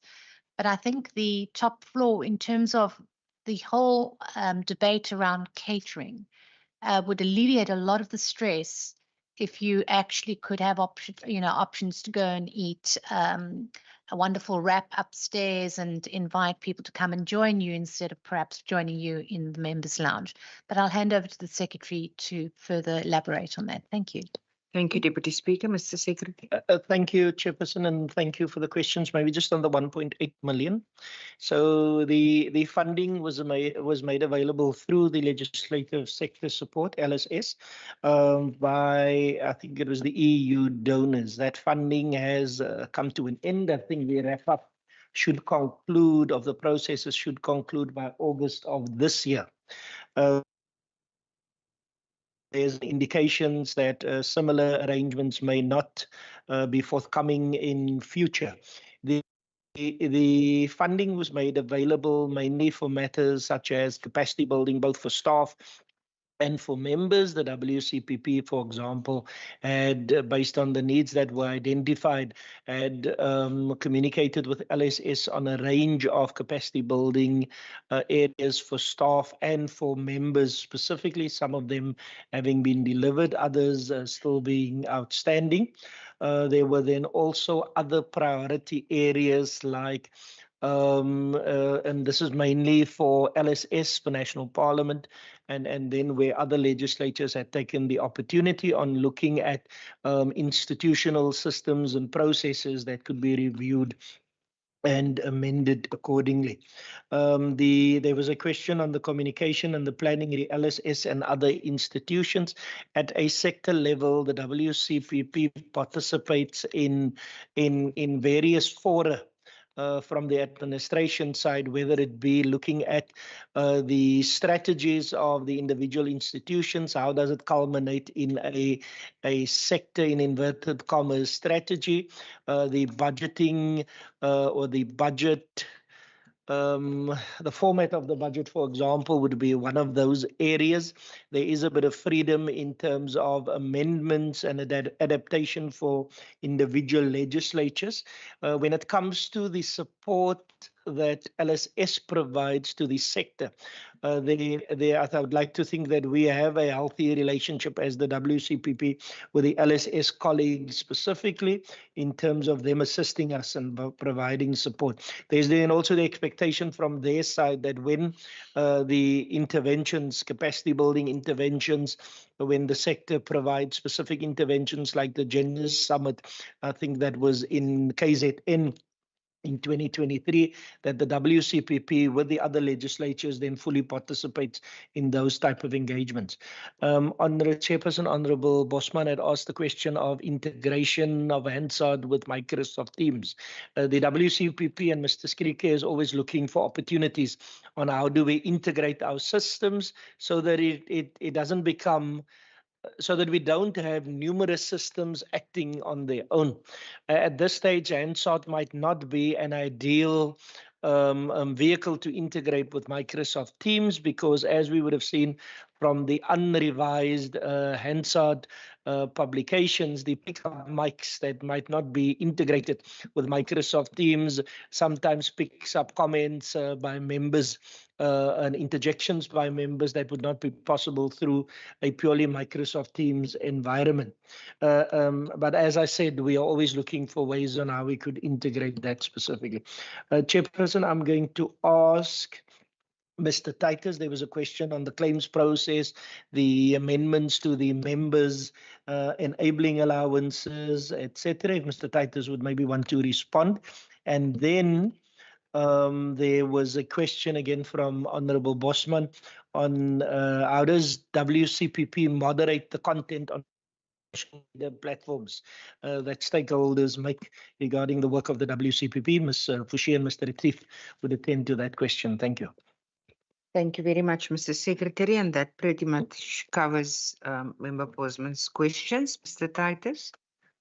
Thanks, Chair. I'm going to begin and then I'm going to ask Ms. Prakasam to just further elucidate. So the issue around members' claims and the employee self-service portal. The self-service portal is available for members, and I think there have been members who use the system to implement their own claims. It's available to members and it's available to staff. The rollout, staff had completely integrated that within how we operate now.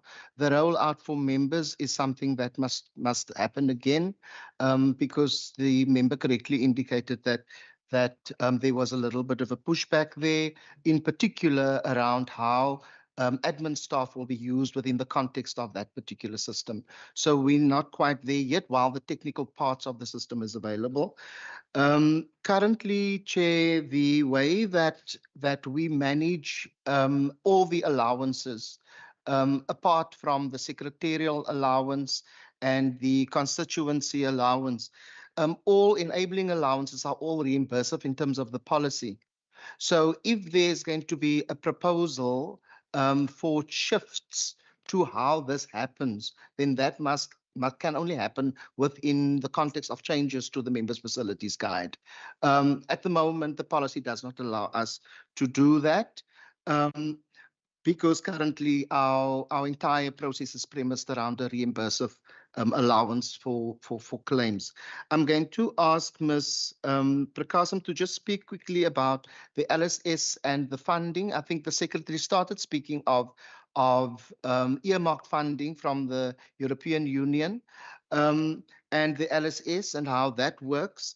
And then I'm going to ask Ms. Prakasam just to speak to some of the things that I may not necessarily have covered, in particular, some of the changes to the members' facilities guide, etc. Thank you very much, Mr. Titus. Ms. Prakasam. Thank you, Chairperson.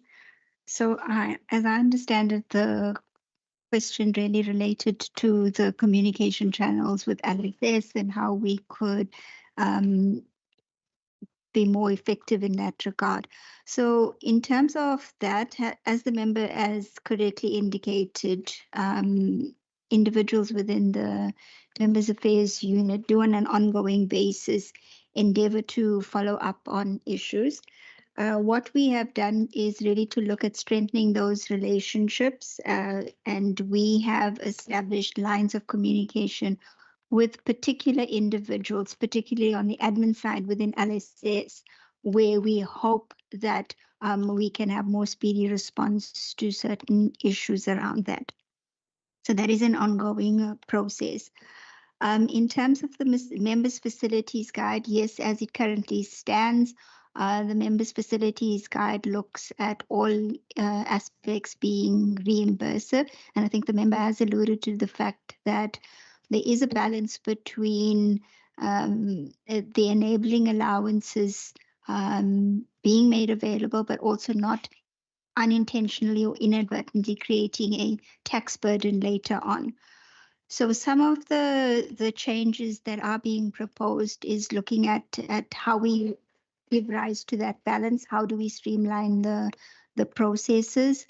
On the specific issue of the study assistance, it is study assistance. It's not really in the form of a bursary. That also does have specific tax implications if it was treated in that format.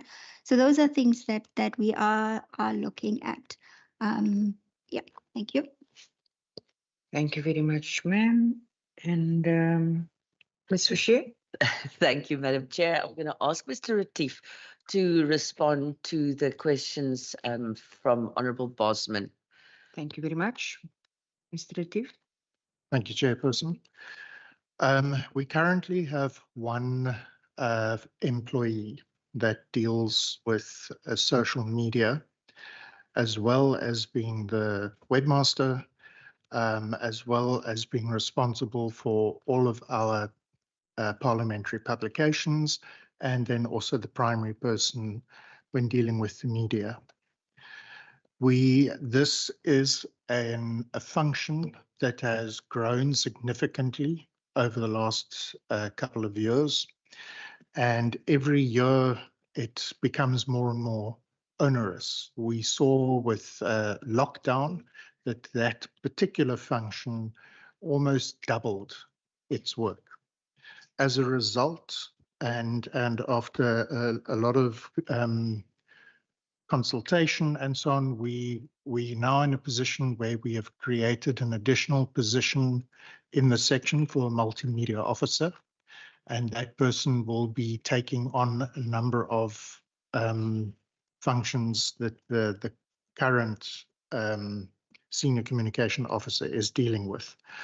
However, we have always taken an approach of, as Member Bosman said, we push out information on our social media channels, and we do not necessarily encourage engagement because we simply don't have the resources to constantly be monitoring what's going on in our social media channels and moderating that content. Where we receive direct messages from users on those channels, we do respond to those, but we have not got involved in the conversations. That is something that we will probably need to, well, not probably need to, we are going to have to start looking at that, but there is quite a high level of skill, I would suspect, required with a position like that. So we take note of that. We are aware of it, and that is something that we will be looking at more in future. Thank you very much, Mr. Retief. Member Bosman, you covered. Thank you so much. Member Lekker. Thank you. Chair, I actually want to ask around the chamber upgrades. I want to believe we've had some conversations, including an ad hoc committee that was established to deal with the issue of the increase of seats. Now, I'm tempted to ask whether part of the upgrades will include attending to such, because a committee established came to a resolution that there is a need for the increase of a number of seats. Where the bottlenecks are at the moment, I do not know, because there were conversations to that extent, and people's time was taken in attendance to that. So I want to check in terms of the preparations for the 7th administration, including making available such as a resource. Where are we? Can we say that the part of the increase, the 23% of the budget on institutional enablement involves that, or it's something else? But also, whilst we are at that chair, I think I will be failing if I do not address the issue of the members' access into the building through the parking. You see, when there are certain things that do not affect you, you don't understand the dangers around that. During the sauna, I came here very late, and I so happened to walk and there was no one around at night. And those are some of the problems that perhaps the institution will wake up when a member is injured. And only then it will be considered that we need to have access into the building through the garage. Or otherwise, we must be told that our safety is not something to be considered too, because it's a problem. Maybe there's an assumption that all the members that are here today come the 29th of May will not come back. Hence, there is no effort into speaking to that. It's important that we look into the safety of the members. And I would pray and hope the 23% includes that. And perhaps I think it's about time, Chair, that I ask for this opinion that comes from the security cluster that we cannot access the building through the garage. I think it's about time we get that. Then, Chair, let me also go to the issue on page 71. Looking back at everything that we've done in the 6th administration, I want to check, Chair, what lessons have we learned, particularly around the issue of public engagement? Are the lessons that we have learned so that when we come into the 7th Parliament, we rectify or improve where there is still a room for improvement? And maybe lastly, Chair, on page 74, around the transfers and subsidies, there's this mentioning of 54.6 million to non-profit institutions. Who are these non-profit institutions envisaged to receive the money from the legislature? Can we get details? What are these institutions and what type of work they will render or they have rendered in that regard? Because I think that's also something that is important. We need to understand exactly, if we're spending so much money, what are we spending that money for, and who are these people that we're spending the money to? Thank you, Chair. Thank you very much, Member Lekker. Mr. Secretary.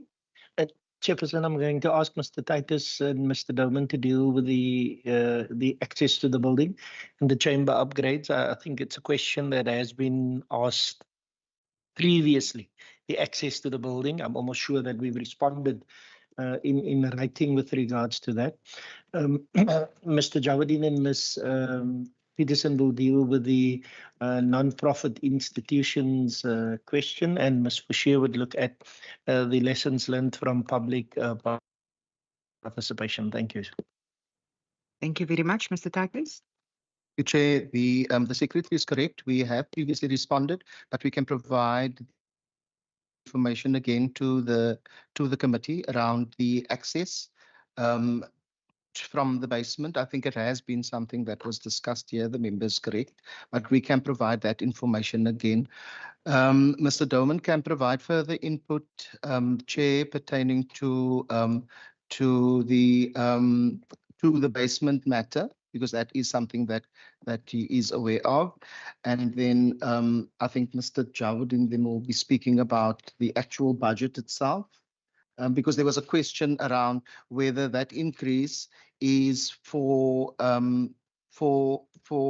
the static part of the work in the Sergeant at Arms, that work is being budgeted for in the new budget, which is something that has been raised a little earlier.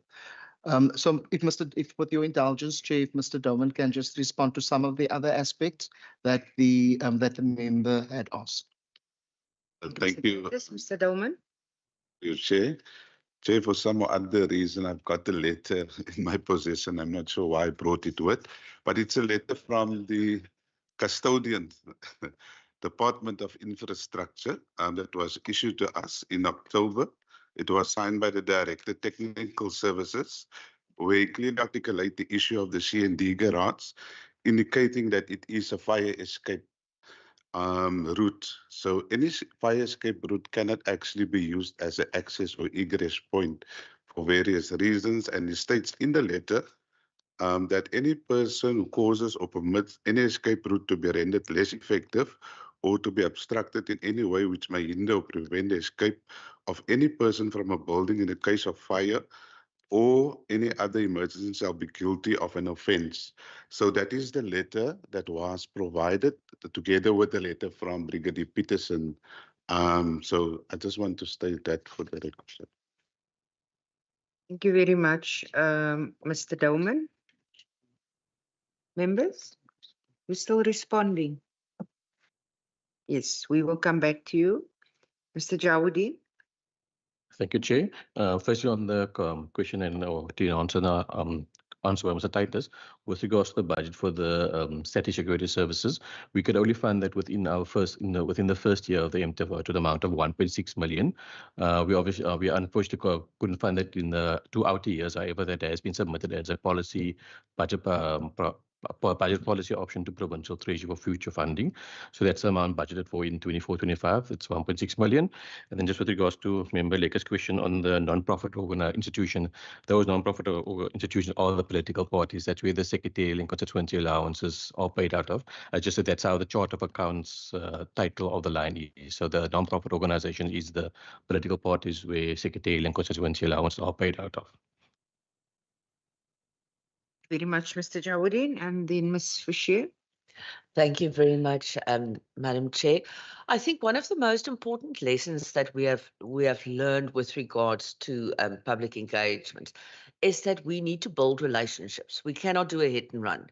We cannot go to a community and have a session and then disappear again. We need to close the loop back to the citizens and have a meaningful public engagement with the citizens. So we're aiming at building relationships so that we can also have our advocates in the community that also spreads the information. So I think that has been a big focus shift for us in this last Parliament. But we year on year try to build on what we do.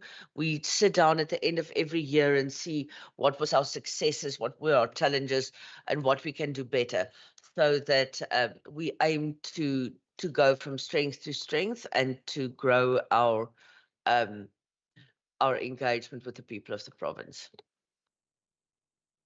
Thank you very much, Ms. Fisher. I see Mr. Retief's mic is on. You wanted to add, Mr. Retief? No, thank you very much.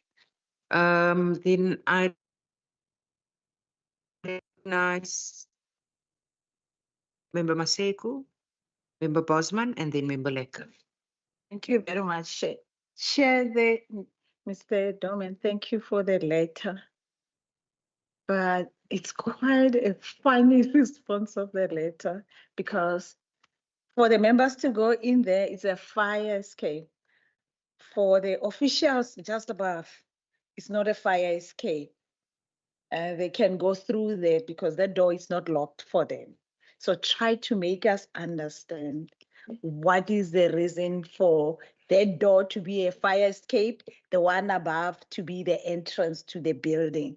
It doesn't make sense. To the precincts of the Parliament,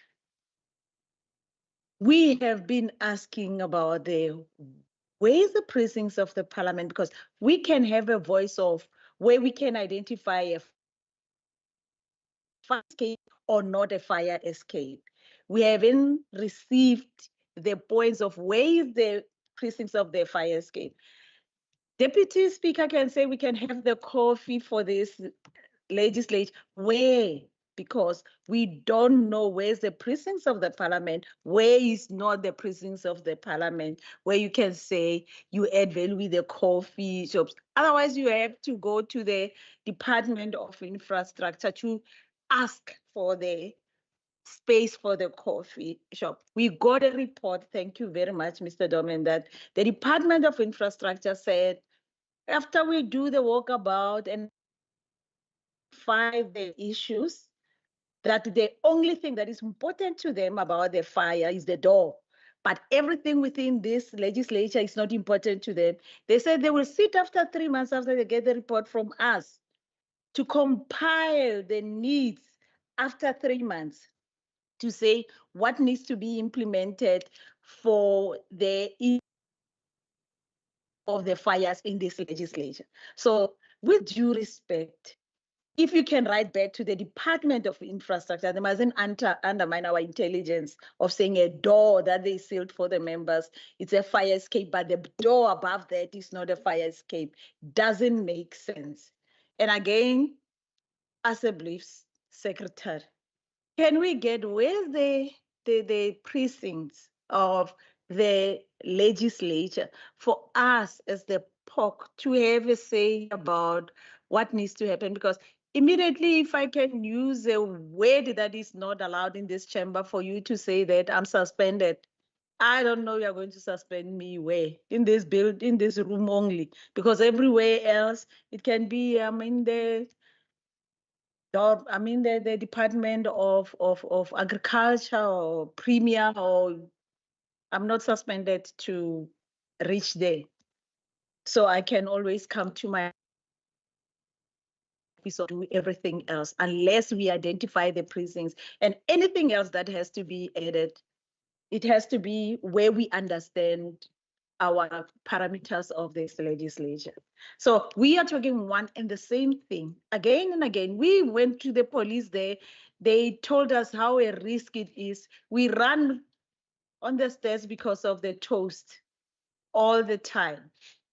And we've been saying, can this be corrected until a disaster, a real disaster, not the toasted bread disaster happens, is then that we are going to say that something has to happen. But seriously, just be on our side with the Department of Infrastructure to tell them, in principle, with due respect, where to get off to make sure that we understand what is happening. Thank you, Chair. Thank you very much, Member Masego. Can I please ask that the administration just note the questions? Member Bosman. Chair, I'm a little bit confused with that response, because the previous response we received in this committee was that it was the South African Police Service that said that that door cannot be an access door because it requires metal detectors and stationary SAPs. So I'm just needing some clarity in terms of, is it SAPs or is it infrastructure? Thank you very much, Member Bosman. Member Lecker. Thank you, Chair. You know, clearly, there's someone behind the responses that we're getting every day with regards to the access to the precinct. And Member Maseko has put it correctly to say our intelligence must not be undermined. I think officials think they can think on our behalf. They know better. And if officials can have access, officials from other departments can have access into the building, why not us? Obviously, someone is hiding something. And we're not going to ask who is that person. We're not interested. Our interest is to having access into the building in the same way that will ensure our safety. If our safety is not ensured, what are we here for? We might as well have our sittings in the parade, because our safety is not an important aspect of this institution. So I think it clearly demonstrates that there's an element of not wanting to be transparent as to exactly what is happening. So we were really concerned, and we're appealing whoever is behind the two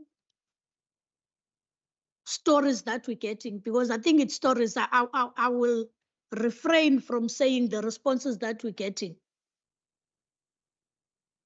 First, it was something else from the Department of Community Safety, and now the Department of Infrastructure is giving us responses. They are both not acceptable because they are not consistent. There's inconsistency in terms of responses that we're getting.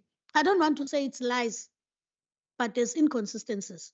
So we really need to get to the bottom of it, and it must be attended with speed. Thank you, Chair. Thank you very much, Member Lecker. Mr. Secretary. Chairperson, I'm going to ask Mr. Titus and Mr. Dowman to respond with regards to the parliamentary precinct and again the fire escape on the ground floor or from the garage. Maybe just a point that I need to make, Chairperson. From where I sit and the information I've been provided and the documents that I've seen, there's no inconsistency in terms of the message. There's various stakeholders, different stakeholders who each has a specific responsibility with regards to, firstly, the national key point or the critical infrastructure, which is the Western Cape Provincial Parliament and the building that it occupies. Those provide safety and those who are responsible for the infrastructure itself.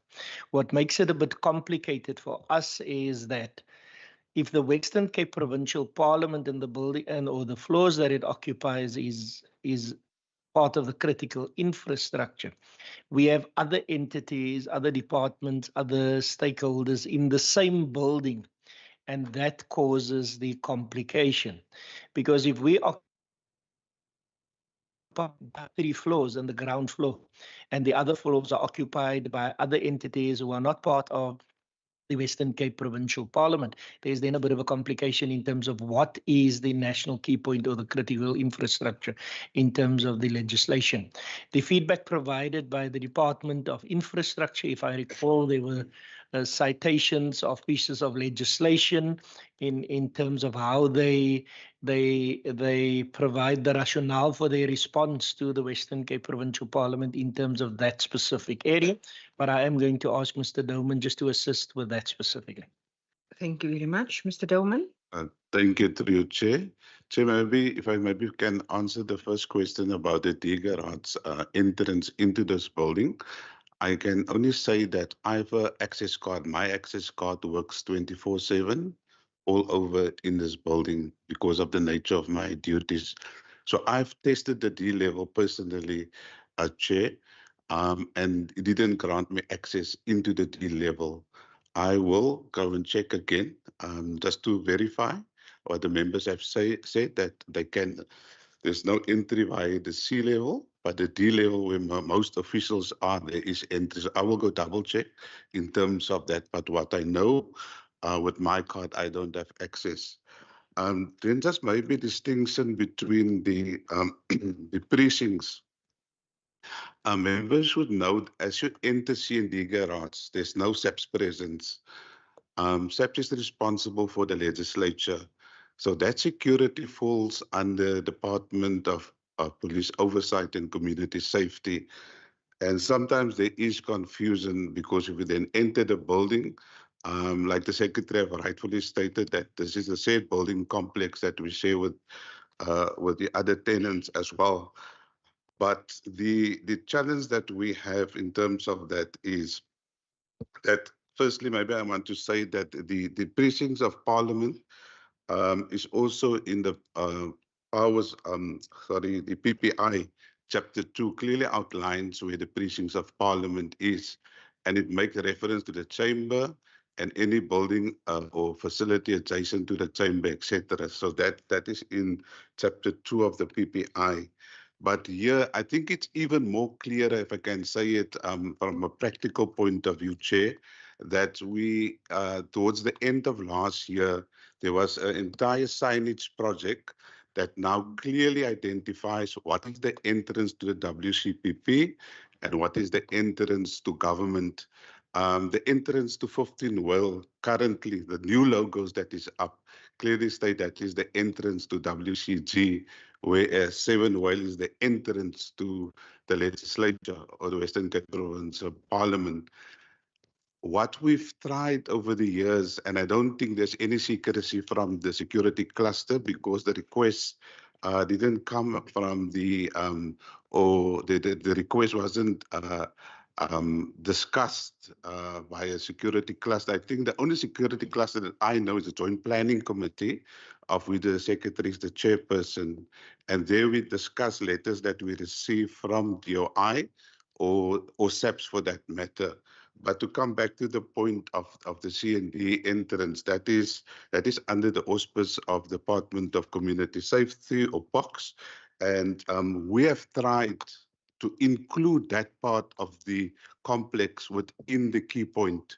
We haven't got it right, but now with the critical infrastructure that has become law in 2019, replacing the NKP, there is now a period of 4 years wherein client departments or businesses that is declared, or government complex that is declared critical infrastructure will have an opportunity through a full assessment to say which parts of the building they want to include. It doesn't necessarily mean we will get it, but we can point it up due to the safety of members of parliament that they include the entrance of C&D into the parliamentary precinct, and that would then mean that SAPS will then be at the entrance of C&D and also make it safer for members of parliament. So once we have that opportunity, we'll definitely engage the Critical Infrastructure Office to include that part into the evaluation. Thank you. Thank you very much, Mr. Dolman. Can I perhaps just ask a question? I hear you make mention of when you get the opportunity. How regularly does this committee convene? And I think this matter has been coming on for a while. Is there in any way possible that this can be expedited, since seeing the 7th Parliament will also kick in not too far from now? Thank you, sir. Through Chair. Yes, Chair. You only get an opportunity once. The opportunity that we had for the national key point evaluation took place in 2011. So we're now 13 years down the line, and we've got now the critical infrastructure. So before we can be declared the critical infrastructure, there will be a proper rollout. We as a legislative sector, National Parliament, obviously will be included in that process. There will be clear dates that it will be rolled out, and I think they will visit us as they did in 2011, Chair. Thank you very much, Mr. Dolman. There was a question by Member Maseko and then Member Lek. Thank you very much. Just the last one from me. I think I'm done. It's the first it will be the comment of the where does the research part of the department contribute in the PO, you including them in as you do that, especially as you compile the stakeholders. Is the research also including in that to make sure that also they can identify to communicate with you rather than having the members like it was raising a concern about it to have the stakeholders. And the second one, it will be the yellow pole downstairs. As I believe, if we can have a understanding of the famous yellow pole and the parking, why do we have a yellow pole while we have the boom gate? The Department of Infrastructure, explain what is it with the yellow pole, Mr. Dolman? Maybe we will have an understanding of the use of yellow pole as we go in there or go out. There is a member already that has said a victim of yellow pole, and will send. He mentioned he will send the bill to the legislature or the department. You will redirect it to where it's supposed to go. What is the use of that yellow pole? What is it that they are holding that is falling? Thank you very much, Chair. Thank you very much, Member Maseko. Concerning me, when you say what is the holding that is falling, You covered, Member Lake. Thank you so much, Mr. Secretary. My inputs with regards to the yellow poll. So on a Tuesday, because Monday is our constituency days, worst case scenario, on a Tuesdays, members might have come into the building and seen this thing that's now there. The week before that, we had already made inquiries with the department, firstly with the building management, I think it's Ms. Flock, and then the gentleman, Mr. Fail, with regards to what's going on in terms of that area. And that was even before the yellow pole was there, because they had built a structure other than the yellow pole that had resulted in, instead of one shutter gate, there's now two shutter gates coming down. So the beam was there is to support, firstly, divide the one gate into two, and then to support the structure that allows for the shutter gate. The yellow pole that is there is a tool to protect the beam for the shutter gates. So first, before the two shutter gates, there was but one shutter gate. And when the wind was blowing quite heavily, it would come down that tunnel, because it creates a tunnel down there, and the gate, the span of the gate would be too wide for it to resist the wind coming down the tunnel. And that's why there was a decision that instead of the one gate, there will be two gates. Before that matter was installed, we had already made, because we could see problems coming, we had already made inquiries through the building management. The building management had referred it to the Department of Infrastructure, our inquiries, because we had seen from the vehicles that are there, the turn coming downstairs, from downwards coming upwards, the turn is not big enough for a vehicle to go through there. Even the smaller vehicles, not the big vehicles, the smaller vehicles finds it difficult. I had one morning gone down there and come up, and I had to do a 7-point turn to get the vehicle in a line so that I don't damage the vehicle going through there. We had yet not received a response. I was this morning informed that there's been numerous members and staff members that had either close encounters or actually made contact with the yellow pole. We'll be escalating the matter again to the Department of Infrastructure, because we had forewarned them before they had installed it. That's going to be a problem because of the space that is now taken away for vehicles to move up and to move down that specific area. But it is a mechanism. I was led to believe that because they split the one shutter gate into two, there needed to be support for the two shutter gates. We had suggested, that the beam be put in a different area. There's a bit of an island there. And I thought there was sufficient space for the beam to be put on the island, not to take away space for maneuvering. But that suggestion seemed to have fallen on deaf ears, Chairperson. So that's the matter of the yellow pole. But from the inputs received this morning, we will again make contact with DOI with regards to that, and see whether they could alternatives. So we had, I think it was on the Wednesday or the Thursday of the previous week, we had submitted our inputs. The Monday when we came back, we saw that all of those things were installed, and we had then inquired why our inputs were not entertained. But again, like I said, there was no response coming. Thank you very much, Mr. Secretary. Member Maseko. It is a challenge because we've got the car that parks just there. So for you to really maneuver to can go in there, it's just problematic. But other than that, it's so embarrassing because that roller gate has been there for donkey years. It's been there. The winds of Cape Town have never changed. It's not like we've got the new winds. They've been there for a very long time.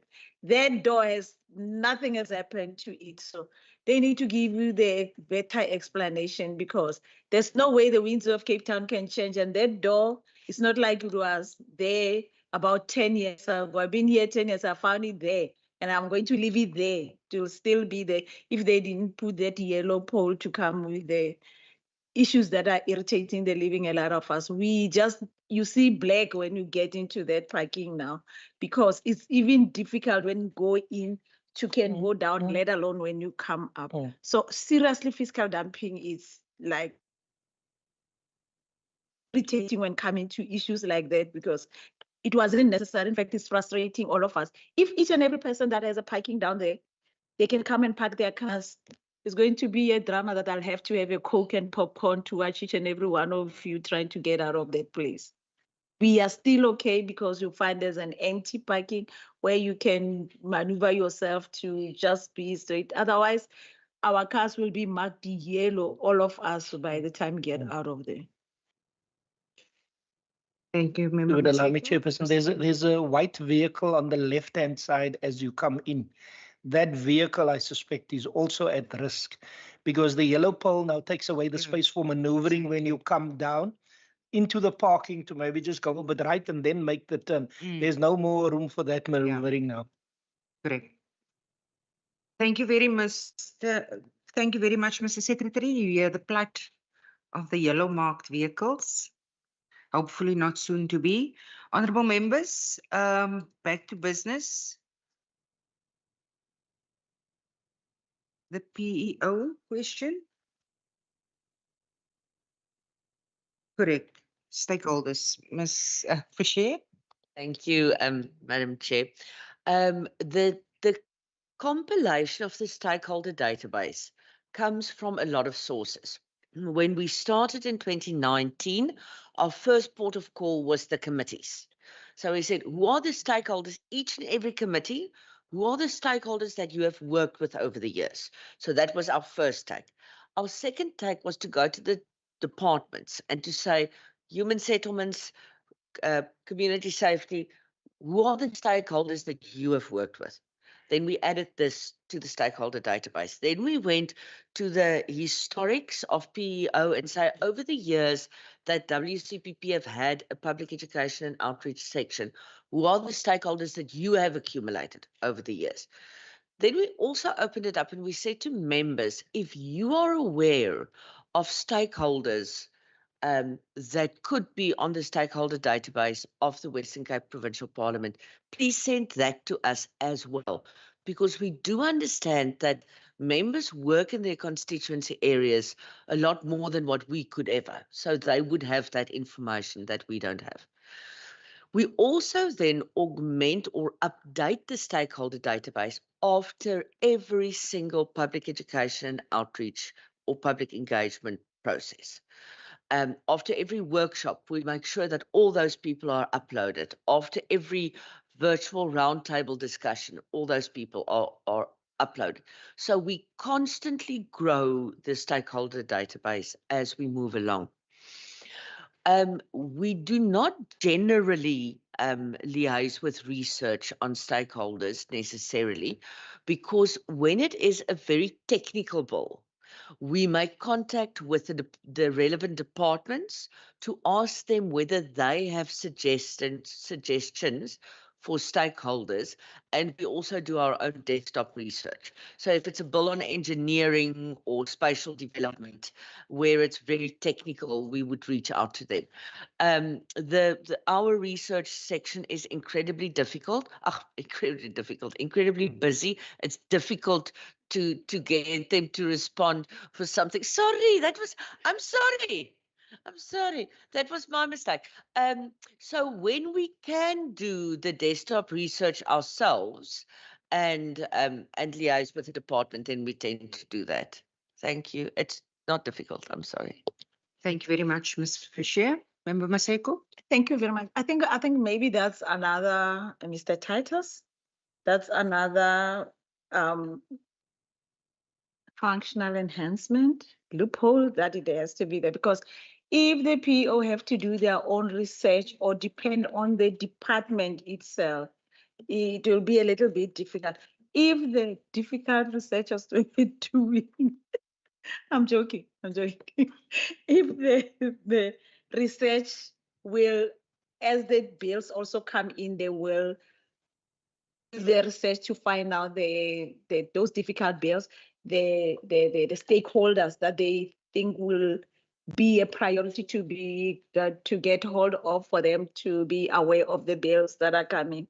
It will add value because, truth be told, we don't engage the research department that much. They might help us in the legislations as they come in to get people to contribute to that. So that will be appreciated if we can maybe PO also, rather than doing all-rounder.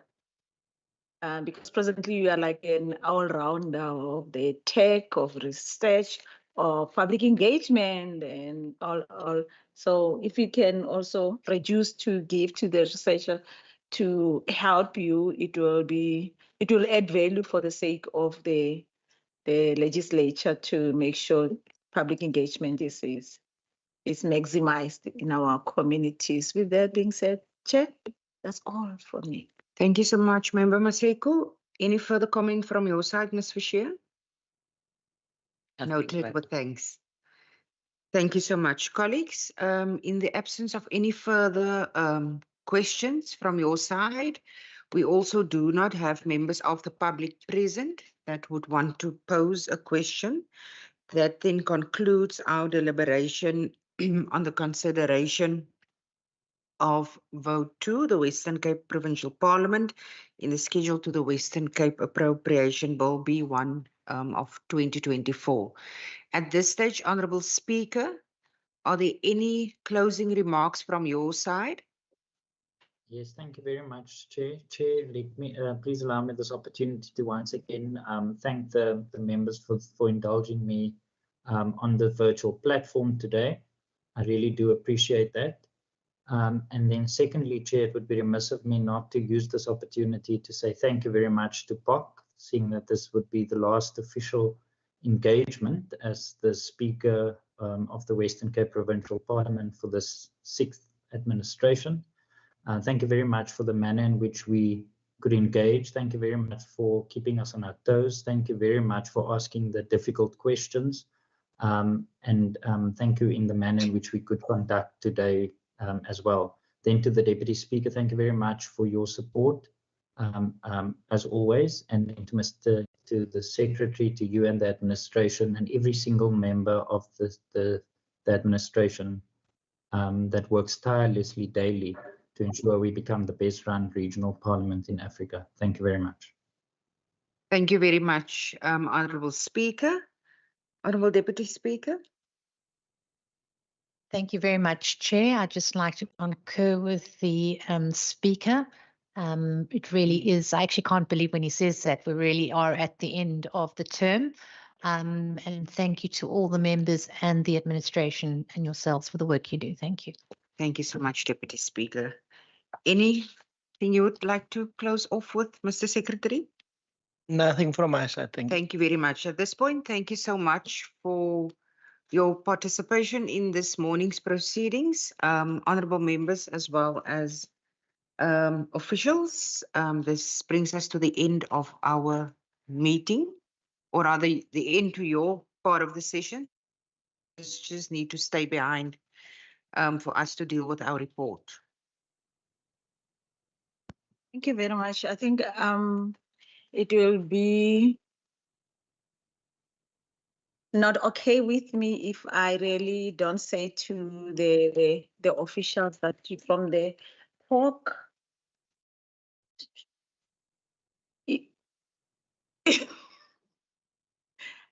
I'm sorry, Member Lekeren wants me to use the street language that we use between us and I mean the chambers. It will be not okay with me if I don't say to the officials that, sometimes we come, we engage, and we sound like we don't see the that are doing behind, but we appreciate each and every one of you that are here and those that are out there that are not with us in the chamber, that are your support system, that are our support system. We really appreciate each and every one of you. This is the end of the 6th term. Some of us might not be there. I don't agree with Member Lecker that pray that we don't come back. And I think you pray that we must come back. So we really appreciate you imparting information to us, because when we come here all the time, you find us as a clean slate and you share the information, you share in engaging with us all the information, and it will be not okay for me not to say thank you to all of you, what you have contributed to me. And I'm talking on behalf of all the members, irrespective of the party affiliation, that we really appreciate you. And the speaker and deputy speaker, we have learned a lot from each other, and the appreciation is massive. So don't ever doubt the questions of Member Bosman or feel like he are taking you. It's more of you have created him to have more information. So he wants you to maximize in your service to the legislature, because he knows that you are doing that already. So with that being said, thank you very much. And all of you, you are appreciated. Thank you, Chair. Thank you very much, Member Maseko.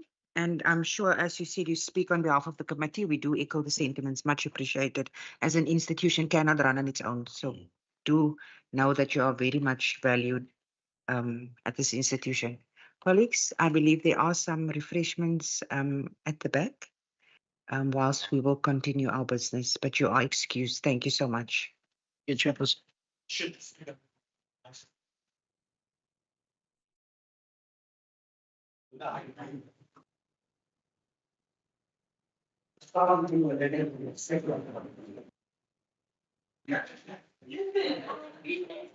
Self-appointed.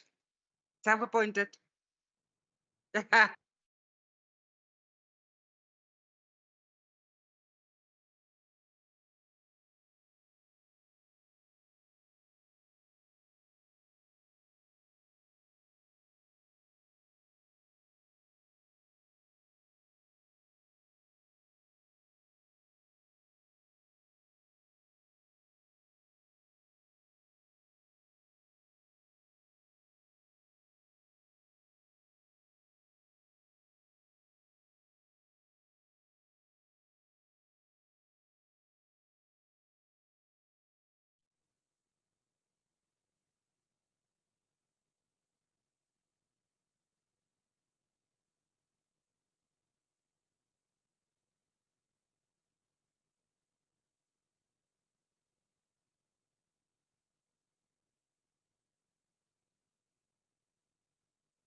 Colleagues, we will now be considering the report.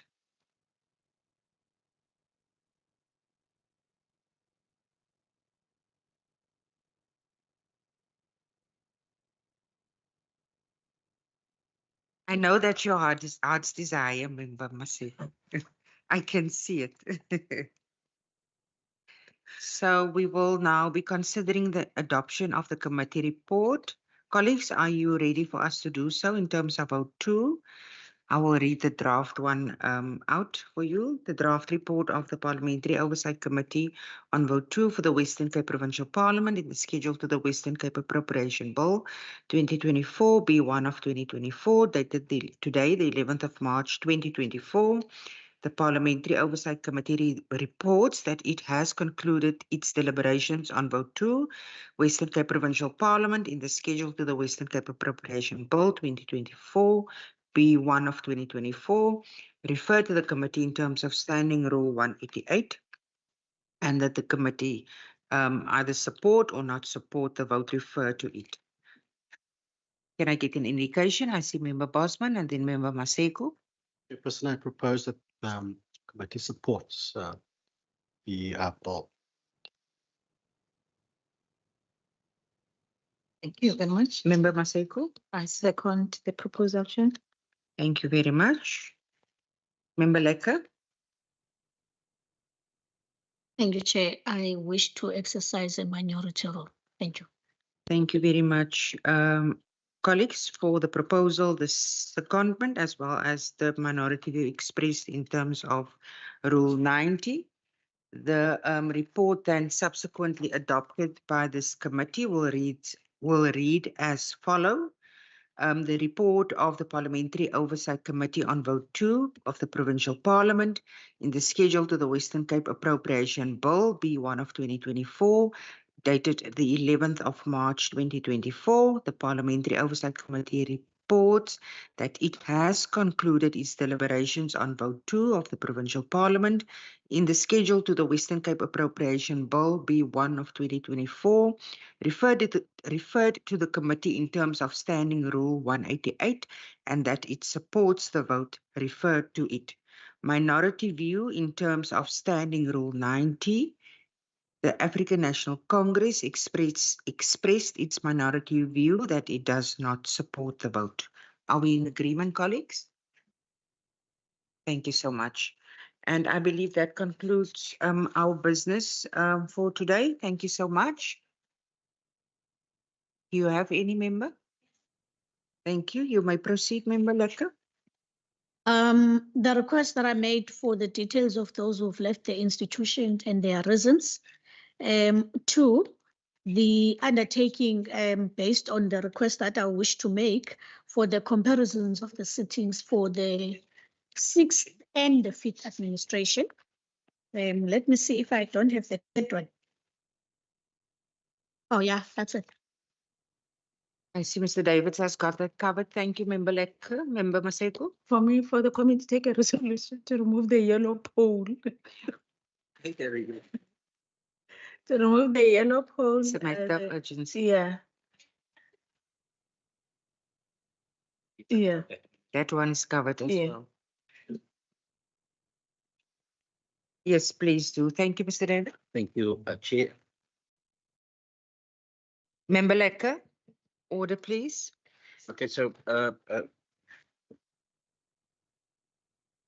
yeah, it's Order, members. Thank you. I'll ask the PO to just read out the recommendations as they are captured. yeah, so I've captured some, Chief, from Member Lekker. Is as Member Lekker indicated, the staff turnover and the comparison between the 5th and the 6th.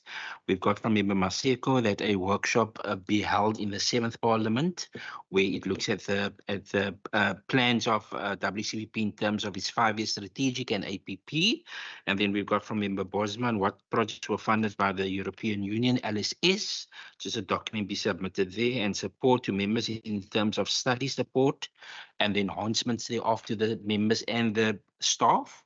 And then as well, can WCBP not pay in advance for studies instead of the members paying and getting reimbursements? And then claims processes as well that Member Bosman referred to. Then just Member Lekker forgot the increase of seats. How is WCBP prepared for the increase of seats of new members?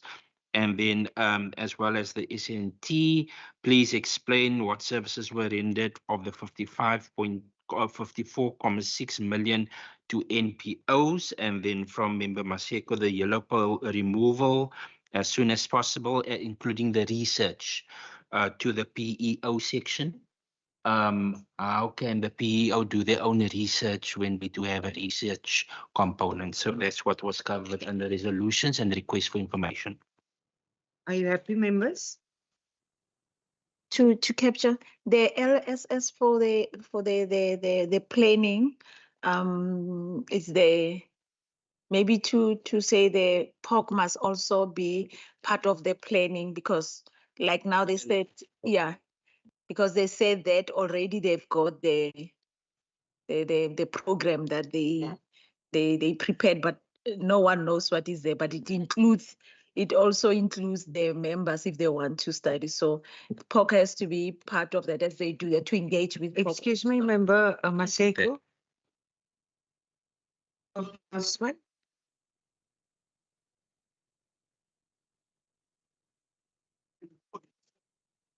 Member Bosman. I wanted to reprimand you. I'm not sure what you were doing while we were still busy with the meeting. Thank you very much. Are you covered, Member Maseko? It has been kept. It's just LSS, also POC to be part of the planning because it involves the members, and so that we don't see the officials being the only ones, while it also includes benefit to the members. Sure. Don't shake it. Yes, members, you can also have refreshments at the back and then 1 o'clock lunch arranged as well. Colleagues, that concludes our business. Thank you very much for your indulgence, and I wish you a most blessed week ahead. Thank you so much. This meeting is adjourned.